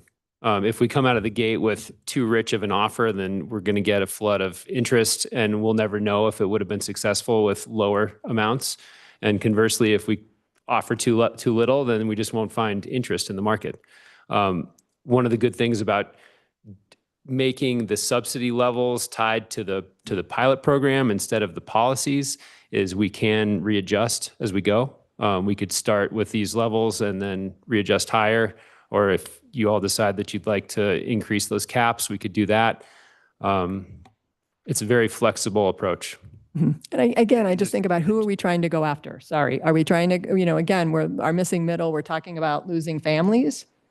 So I'm thinking that's something bigger than a studio or a 1-bedroom. So those are the things I guess I would encourage us to all look at. Yeah. So right now, if we're looking at capping this at 3 million for a pilot program, we are talking somewhere between 12 and 18, properties. So we're not talking a lot. And so I guess I feel very, very comfortable actually, with the lower number to start off with and think of it as more as, helping those people who don't have down payments. I mean, because I hear a lot of that. I'm sure you hear a lot of that saying, hey, I can probably afford that, except I don't have that down payment. And so I guess I look at it from that perspective of this is a pilot. It's 12 to 18 units max. And then we can adjust and just, see how it goes from there is where I'm coming from. I just think we're gonna narrow the pool. We're not gonna get families. Yeah. But we're only talking 12 to 18. And the reason how I justify that in my mind is that it's only 12 to 18 units. It's not 100. We need to get to that 100. But I also am afraid of over incentivizing we need to find that sweet point. So, I have some flexibility, but I think we're right in there right now. So I have can I continue with questions? Go ahead. So sorry. How are, I love the incorporated folks with disabilities. Will you, I was looking through the guidelines draft and I didn't see the definition. Will you follow ADA definition for disabilities or how will that be defined? Yeah. Yeah, we're going to make sure that all of those definitions meet the standard city definitions. We're giving these things a legal review right now. Okay. And I see foreclosures in here. Am I reading this right, that if a property is foreclosed on, the deed restriction still stays with it? Does it follow regardless of foreclosure? So if the property actually goes through foreclosure, then my understanding is typically the deed restriction would fall off. Okay. So what we're structuring into the actual deeds themselves is what will hopefully be acceptable to lenders. And it's a 30-day period where the city can basically exercise a first right of refusal to purchase that property and with a 30-day extension. So hopefully that works within our administrative constraints and also works for the lenders. And then, so the city could purchase that and details TBD, whether that needs to come out of the same pot of money or otherwise, and then resell it back into the market. Perfect. That's where I was going to go with that one. My last question, if this is okay, I would love to talk about the employer housing. So talk more about that. And would there be a requirement around I didn't see this, but employer side. So I'm going to be totally open and honest. I would have an issue with Ski Corps coming in, backed by Altera with billions of dollars and taking advantage of this. I'm really looking at how can we support our local businesses. So talk more about that. So this is kind of to another topic here, which is the three-part structure of this, which gives staff a lot of discretion for how to administer this program. And with that employer-owned housing in particular, we are proposing that that is allowed discretionarily. And so it's, what's the demand like for natural persons, like for individuals that want to purchase these units? And if we're not seeing that demand and an employer comes, then great. But if there's a ton of people that want to purchase these for themselves, it really is supposed to be an ownership-focused program. So that would be the higher priority. And if it's crickets from everyone and Altera is the only one that comes in with an interest, then maybe they start to look like an attractive partner to work with. Yeah. But we do have a number of community partners, larger employers who are interested in restricting many more than 4 units. So again, for this program, we're thinking we limit the scale of what they can do. And then any bigger deed restriction project would require review. And just quickly, in that example, the idea here is this community benefit is in perpetuity. If they had 4 assets that they are renting directly to employees, but they come off that asset, the deed restriction obviously stays with it. So when it goes back to market, it will obviously be bought by someone who qualifies for the unit. Yeah. So in that particular case, are the rules like, let's say the employer goes out of business? Do the rules just apply with any other normal situation like that, a bankruptcy or whatever you want to call it? It would just, We haven't gone through that level of detail that would be in the administrative procedures. But it would be the same deal where unless the properties get foreclosed on, the deed restrictions would survive. So the employer would only be able to resell those units to another eligible household. and the other question is, do you see much of that going on in some of, like in Eagle, where there's employers involved up to 4 units? That type of stuff, is that small in these other communities, or is it We haven't heard.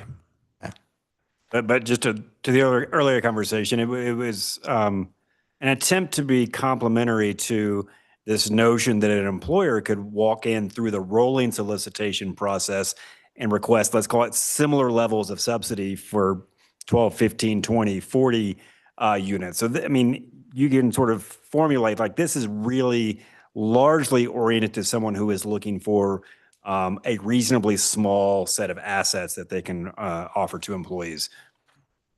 To follow up on that again, what I feel a little nervous about in that and allowing employers to purchase is then the employee tied to that job because they're afraid to change jobs because they lose housing. And especially in the pilot program, that's where I feel a little uncomfortable about. Yeah.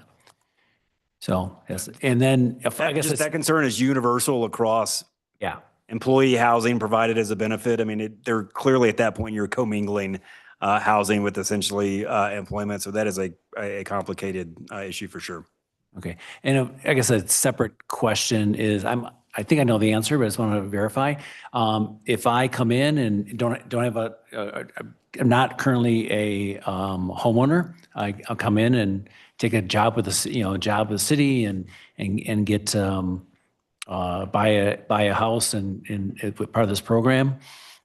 But somewhere a year down the line, I change jobs, and that I changed jobs to an internet-based job, and I still live here. I assume that house is just that's my house, and I don't have to sell it. Is that correct? Yeah, again, this is probably up to staff discretion, the way that the program is structured. But the idea being that, like in the administrative procedures, that if someone gets a remote job, but they're still a contributing member of the community and living here locally, then we're still getting the benefits from the program. Whereas if someone takes this other job and takes off and comes back to Steamboat 2 weeks a year or something, then they're really not meeting the purpose of the program. And so it would be at staff's discretion then to come in and maybe we have a 1-year compliance period or something where they need to cure that within some period, resell the unit or come back to town. Okay. Can you just touch on the admin? The difference between, are there 2 proposals for the admin? Is that the way I'm reading it? One is a third party and then the other one would be like the hybrid model. We think those are the 2 so the hybrid model would be in effect regardless. So the city will always have oversight and authority over the program. Whether we work with the housing authority or a third party administrator, or I suppose there's a crazy left field scenario where we staff up internally and run it at the city.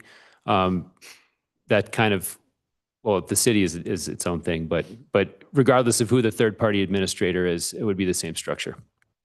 But provided that the YBHA has the best sort of knowledge on deed restrictions and dealing with deed restriction properties, it would be the most logical entity to run the program. We think so. okay, other questions?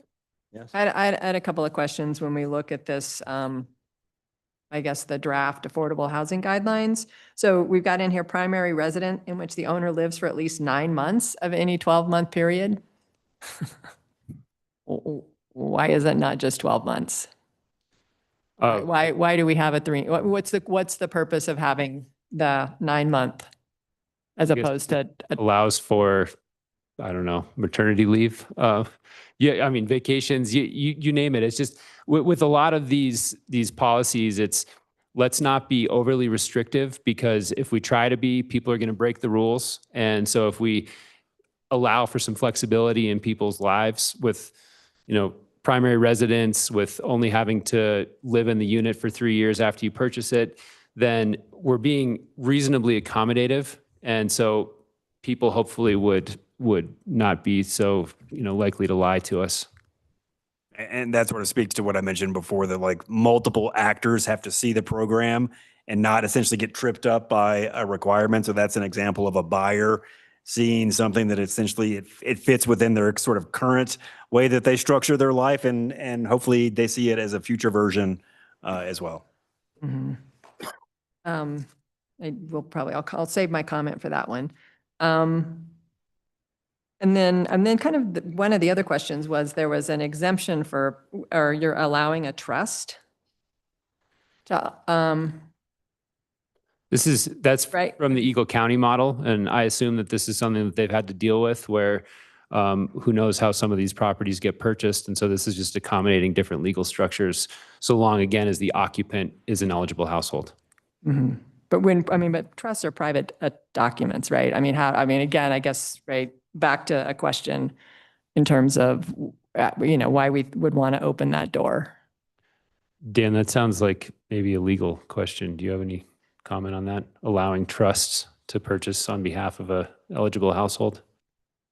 Well, there will be some people who probably are employed in town and would not otherwise be able to obtain housing if they're the beneficiary of a trust. It's kind of a policy decision. The existence of the trust suggests there may be means that are not available to most people, but the flip side of that is you may have an individual who wants to live and work here and can't otherwise do it.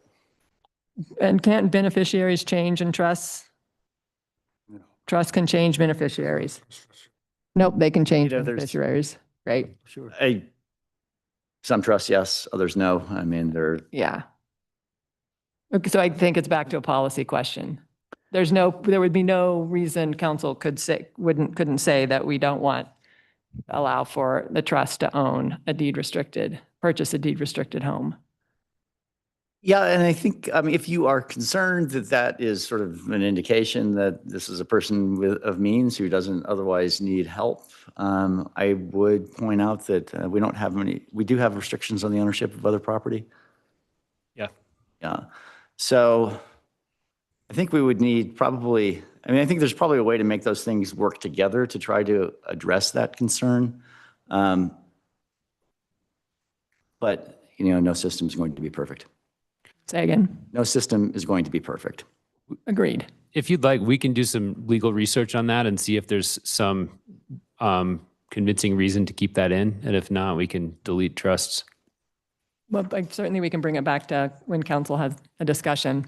Yeah. Wouldn't that fall kind of under your discretionary oversight anyway? Or? This is in the guidelines, so this is policy. So, yeah, and that oversight is kind of one, you gave an example that someone has a place, they bought it with this money, this deed restricted money. It's now deed restricted, and they decide that their job takes them somewhere else. And so they rent it to someone who's a local, right? Mm-hmm. Can they buy a home in wherever they're moving to? I bought this deed restricting down, so I now have one, and now I got to move to Chicago. So I moved to Chicago, and I'm there, and it's a decent job, and so I now want to buy a place. How do we guarantee that the other place back in Steamboat is either sold, or can they end up keeping that? I think the way that the peer partner programs work is that if you purchase another place, then you, again, have that cure period and you need to divest of the local unit because you become ineligible. And that would be the third-party oversight?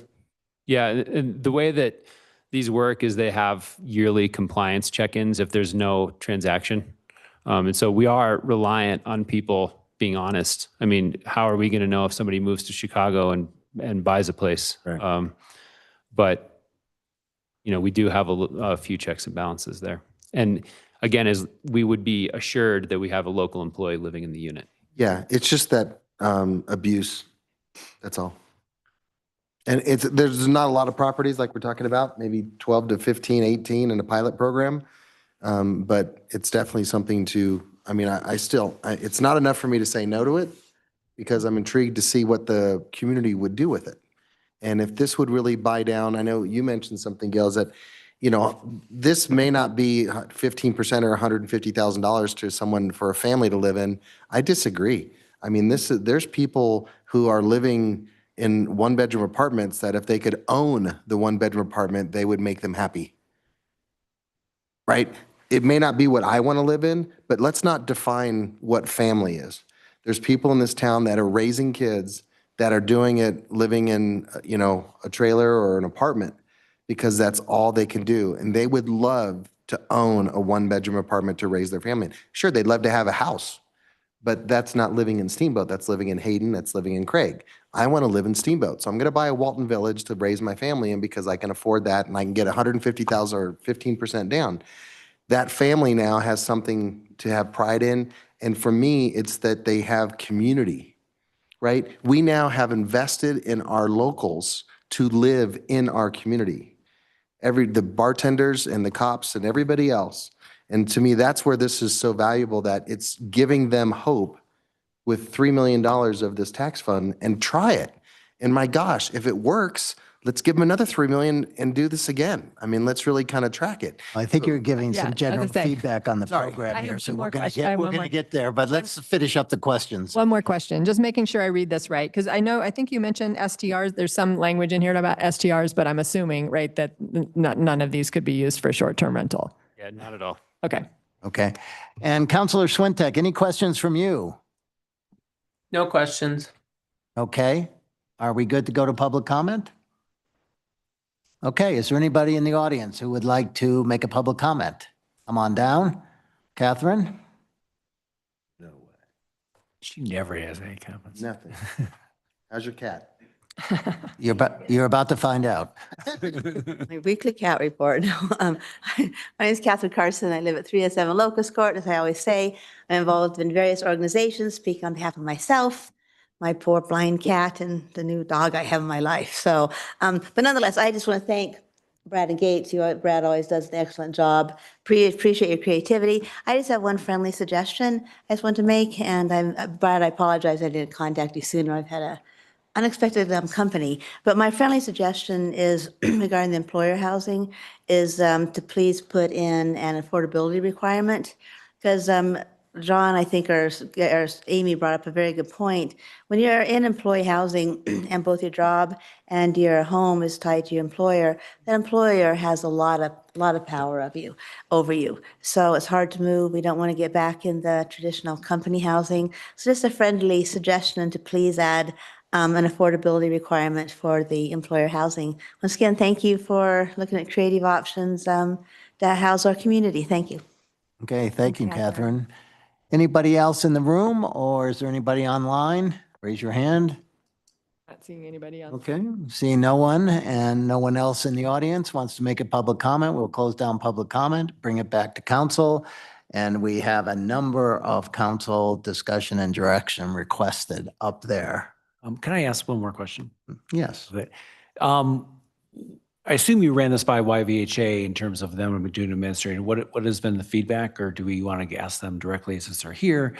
But I guess I'll start with you, Gates and Brad. Yeah, Jason is here. I'm sure he could speak to this if you'd like. We did have several conversations with them to make sure that they were interested, and they have the capacity available. They do have the Cottonwoods coming up in the near future. And so their staff is going to be focused on getting through those sales first. And then they're available to come over and help us with this program. Which would align with the general timing of ours. If we're in quarter two, early quarter three, before we have sort of buyers qualifying, it may line up really well. Okay, thank you.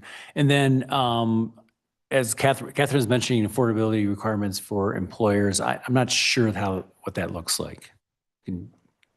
We'd have to go and take a look at that. Part of the philosophy behind this program is that, again, it's simple and market-based. We've heard all these stories about how well-meaning deed restriction programs end up disqualifying a bunch of otherwise interested buyers for one reason or another.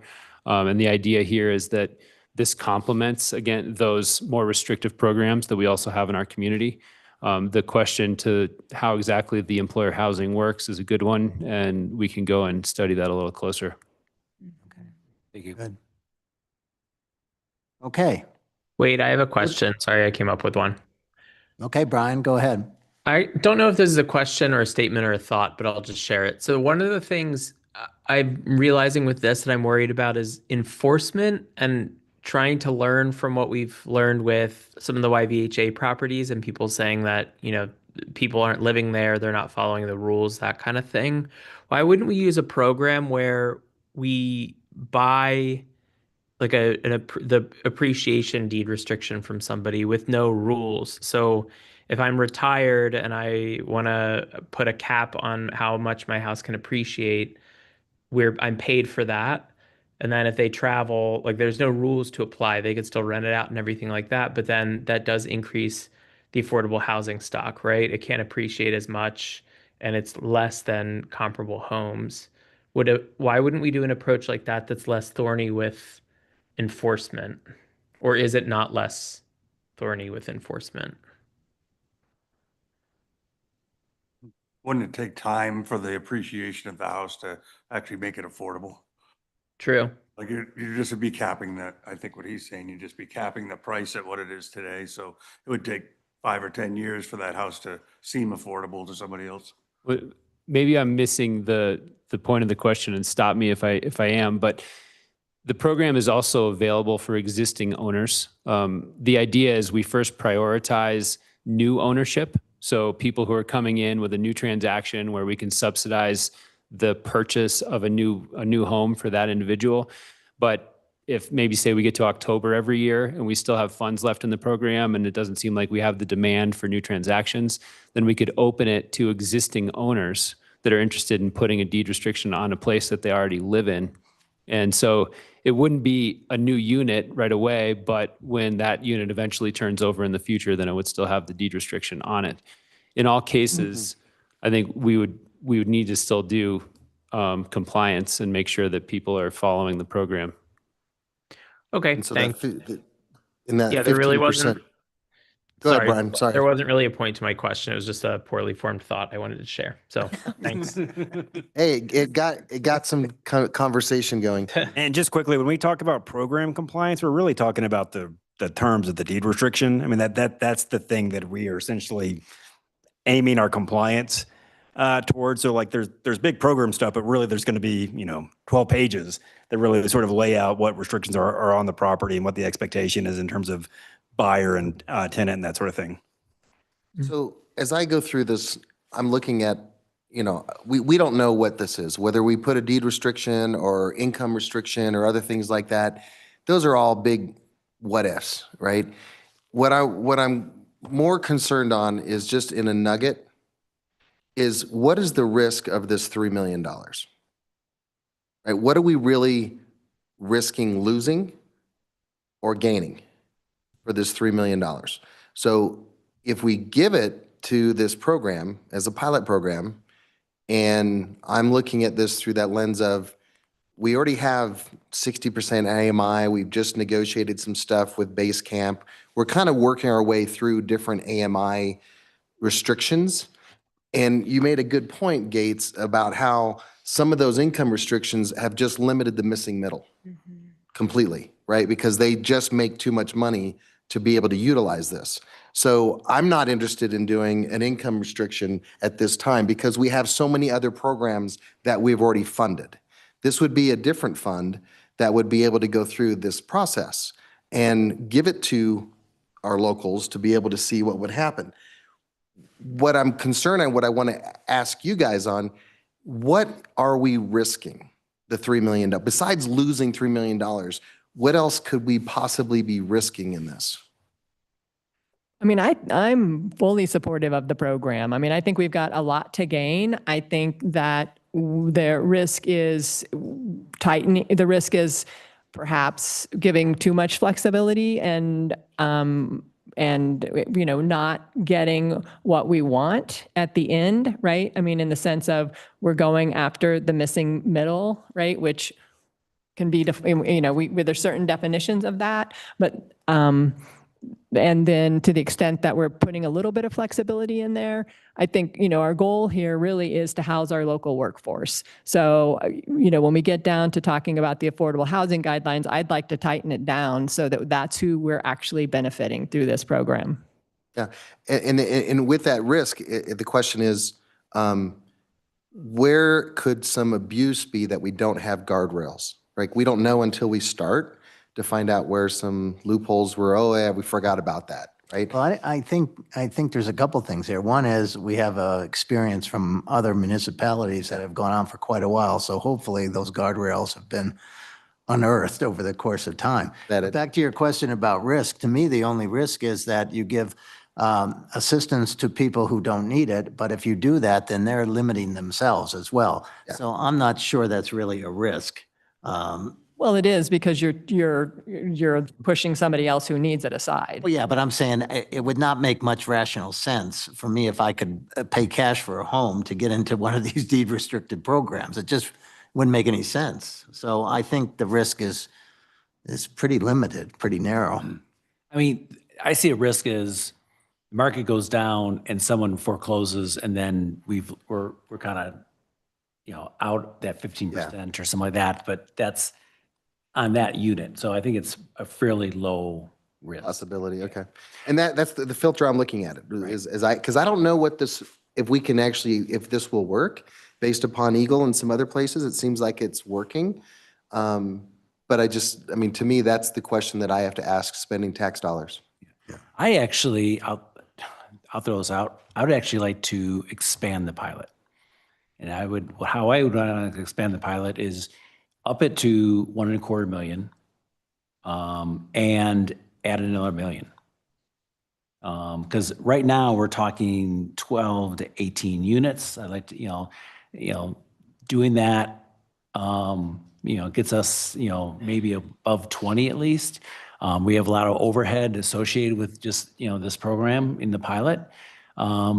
So I guess I'd like to start a little bit bigger, and so that my proposal is go 1.25 million and add another $1 million.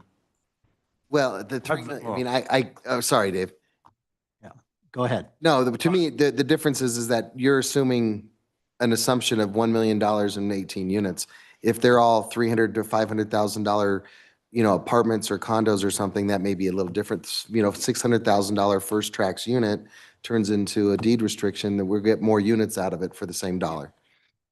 I would really like to get this program going. The thing I like about this program is we can do it fast. Yeah. And I think we even need to do it faster because, the best buying season for homes is May, June, July, August, right? So the quicker we get this turned around, the better sooner we're going to get good feedback on it. And to me, this is something that we can do a lot quicker than many other programs we talk about doing. Yeah, I'm fully supportive of the program as well. A couple of caveats. One is trying to limit the current home ownership from taking advantage of it, where it would be more geared towards new buyers rather than somebody getting the cash donation in their bank and then occupying the unit. Doesn't really sit like it's gonna. I know in the future it will, but for the pilot program, probably not. And then maybe limiting the employer-based participation of pilot to 2 units. Only to see in the beginning what the interest is. I know I wouldn't want to limit the employers on a long-term basis because I think they'll be an integral part of it. But just starting off and then leaving it at the suggested pilot of 3 million. What about you, Amy? I totally support it. And I don't, we have data from other communities, from Eagle, it's worked. I don't want to micromanage it or over-engineer it. I like what we have in front of us today. I actually like Dave's suggestions about really focusing on new homeowners, and I like the 2 suggestion as well. I mean, if you can afford 4 units, are we actually hitting the right employers? So anyway, I love it, how it's presented. One caveat using the YVHA as the manager of the program rather than trying to build it ourselves. We'll be down in number 5. So question number 1, I think we got general feedback that we're all supportive of this program. Is that fair? Yep. Yes. Okay. Not me. It's good. Okay, question 2, is council supportive of the proposed 3-part structure granting significant discretion and administrative oversight to staff? Yes. I do. I like those one-word answers. Yes? Yes. Brian, yes? Is that a good, is that clear? Yep. Okay. Modifications required for approval of affordable housing guidelines. Do we have any modifications at this point? We did mention a Just the couple ones Dave things. mentioned. I mean, I think that if there was a way to draft in there a hierarchy of, criteria, in other words, first-time home buyers versus someone who's already in it. If we're finding that we're into this thing for 10 months, we've only got 2 units done, then maybe we offer that up and say, hey, this is what happened. And you had like 30 applications for people that live there. Okay, if we get 30 applications up at the front and we give them all $3 million, anyone trying to buy something new, we just missed the boat of keeping someone local, right? We want to get people to invest. We're going to invest in them so they invest in our community.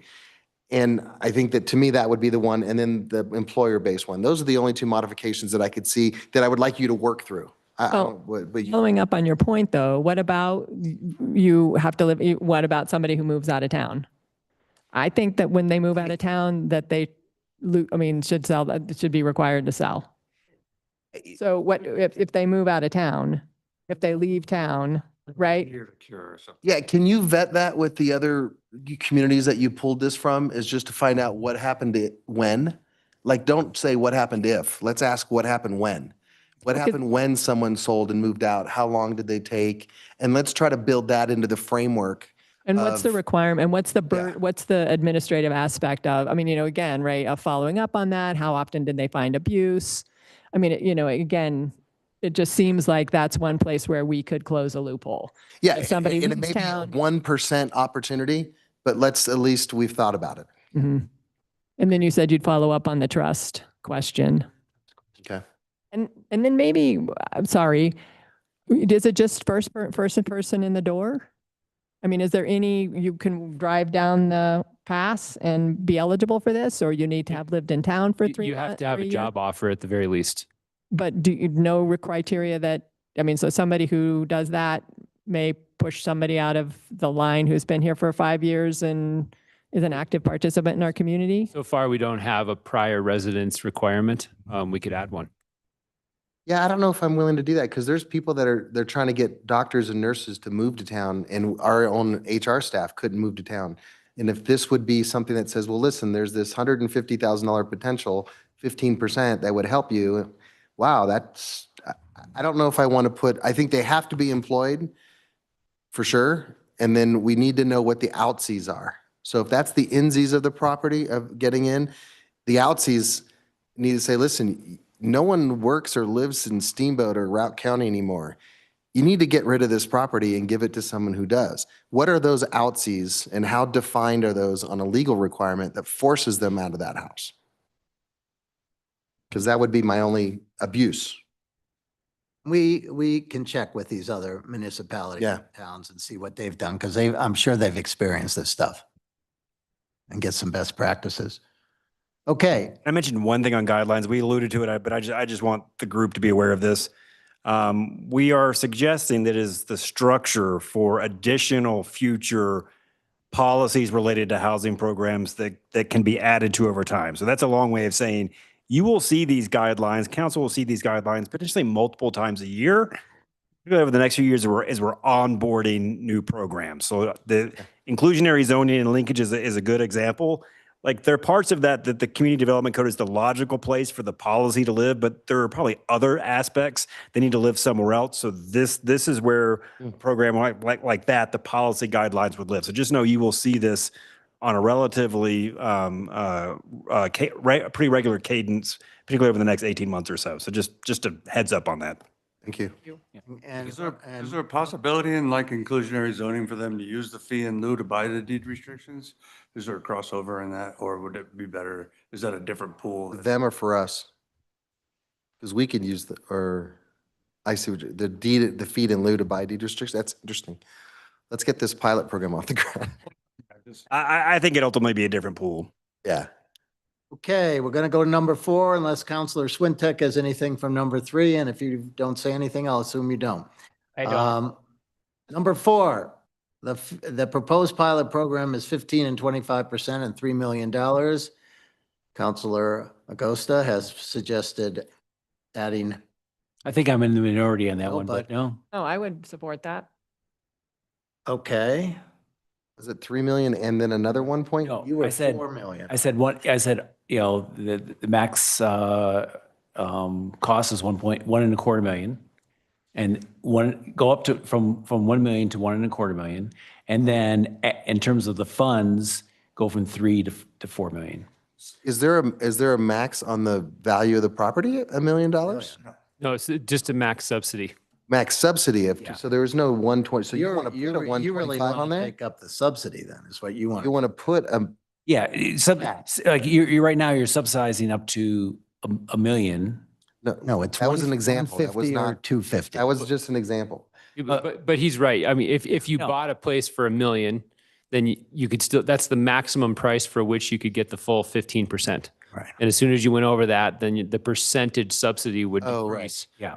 But you can buy a $10 million place if you want. But the maximum you can get is 150 or 250, depending on which one of the two you choose. Correct. I don't know if for the same reason that I talked about nurses and doctors. If they can afford a $1.6 million house, but they just can't seem to find one or whatever, I'm not sold on putting a max on, a max on the 150,000 is fine, but a max on what they purchase, I don't know if I want to limit that. Because the value of property at a market rate keeps going up. I don't think that's what we're saying. Is that not what we're saying? Uh-uh. What do you, then I'm sorry. I think we want to increase the percentage. You Right? can still buy, so median home prices in Steamboat for a single family, excuse me, is like 1.3 actually for the median. What we're saying, if someone wanted to buy a home for 1.3 million, they could still apply for this, but only up to $1 million. They can still buy that 1.3 million, but the amount. I describe it as a soft cap. The monetary incentive has dissipated at that point. You Yeah. are. Yes. Yeah. Okay, so what are you suggesting then? Because at 1.3 million, they could get either up to $250,000. So let's say they get $250,000 on 1.3 million. What are you suggesting? I'm not suggesting anything. What are you all suggesting? So yes. Use that example, Yeah, 1.3 so and if you 250. have $1.3 million home at 15% is what, close to 200. I did 1.25 and it's 187.5. 187.5. So you want to hold the 15 and 25% instead of up to $1 million, you want to take it up to 1.25. Yes. Okay, so you want to raise it $250,000, the value of the home, which then that would increase. And then I would cover that by adding another $1 million to, to our pilot. So basically, instead of a $3 million pilot, we're doing a $4 million pilot. Okay, but what you're really doing is not necessarily increasing the supply of homes that are purchased because you're taking up how much the down payment is. So it's probably going to be a wash. That's my point. Yeah, It's just that That's the way it is. It's nice. I like the way it is. It's easy math, right? Up to $1 million makes easy. Okay, let me try, Let's let me see try what this market- one. what market rate Let me try this drive. one.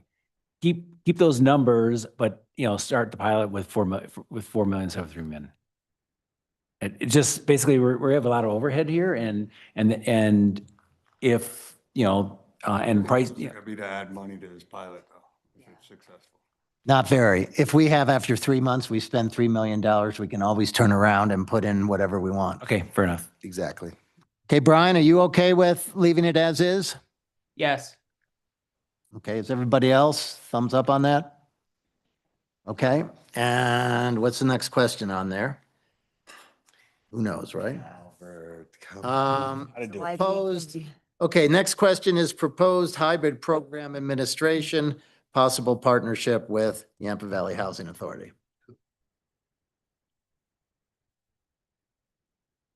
So that's the hybrid program you are proposing. Yes. Yes to that's the hybrid program, or yes that you support the partnership? I would support the partnership. Other thoughts? The city should not be in the business of being landlords. We need to partner with a third party, period, in my opinion. Okay. I don't know who that is yet. You guys figure that out. Okay. It'd be those guys in the back. Okay, so the city still have a plan administrator, right? Or someone that's over. Yeah. Okay, so we're okay with you proceeding on that? Yes. Ryan? Can we table this portion of the conversation until we see how tomorrow goes?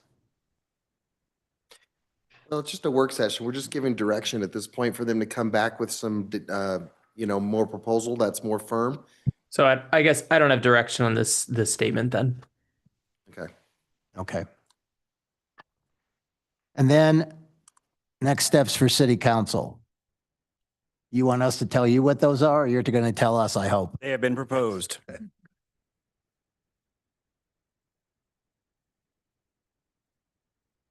Did we do what you wanted for tonight? Yes.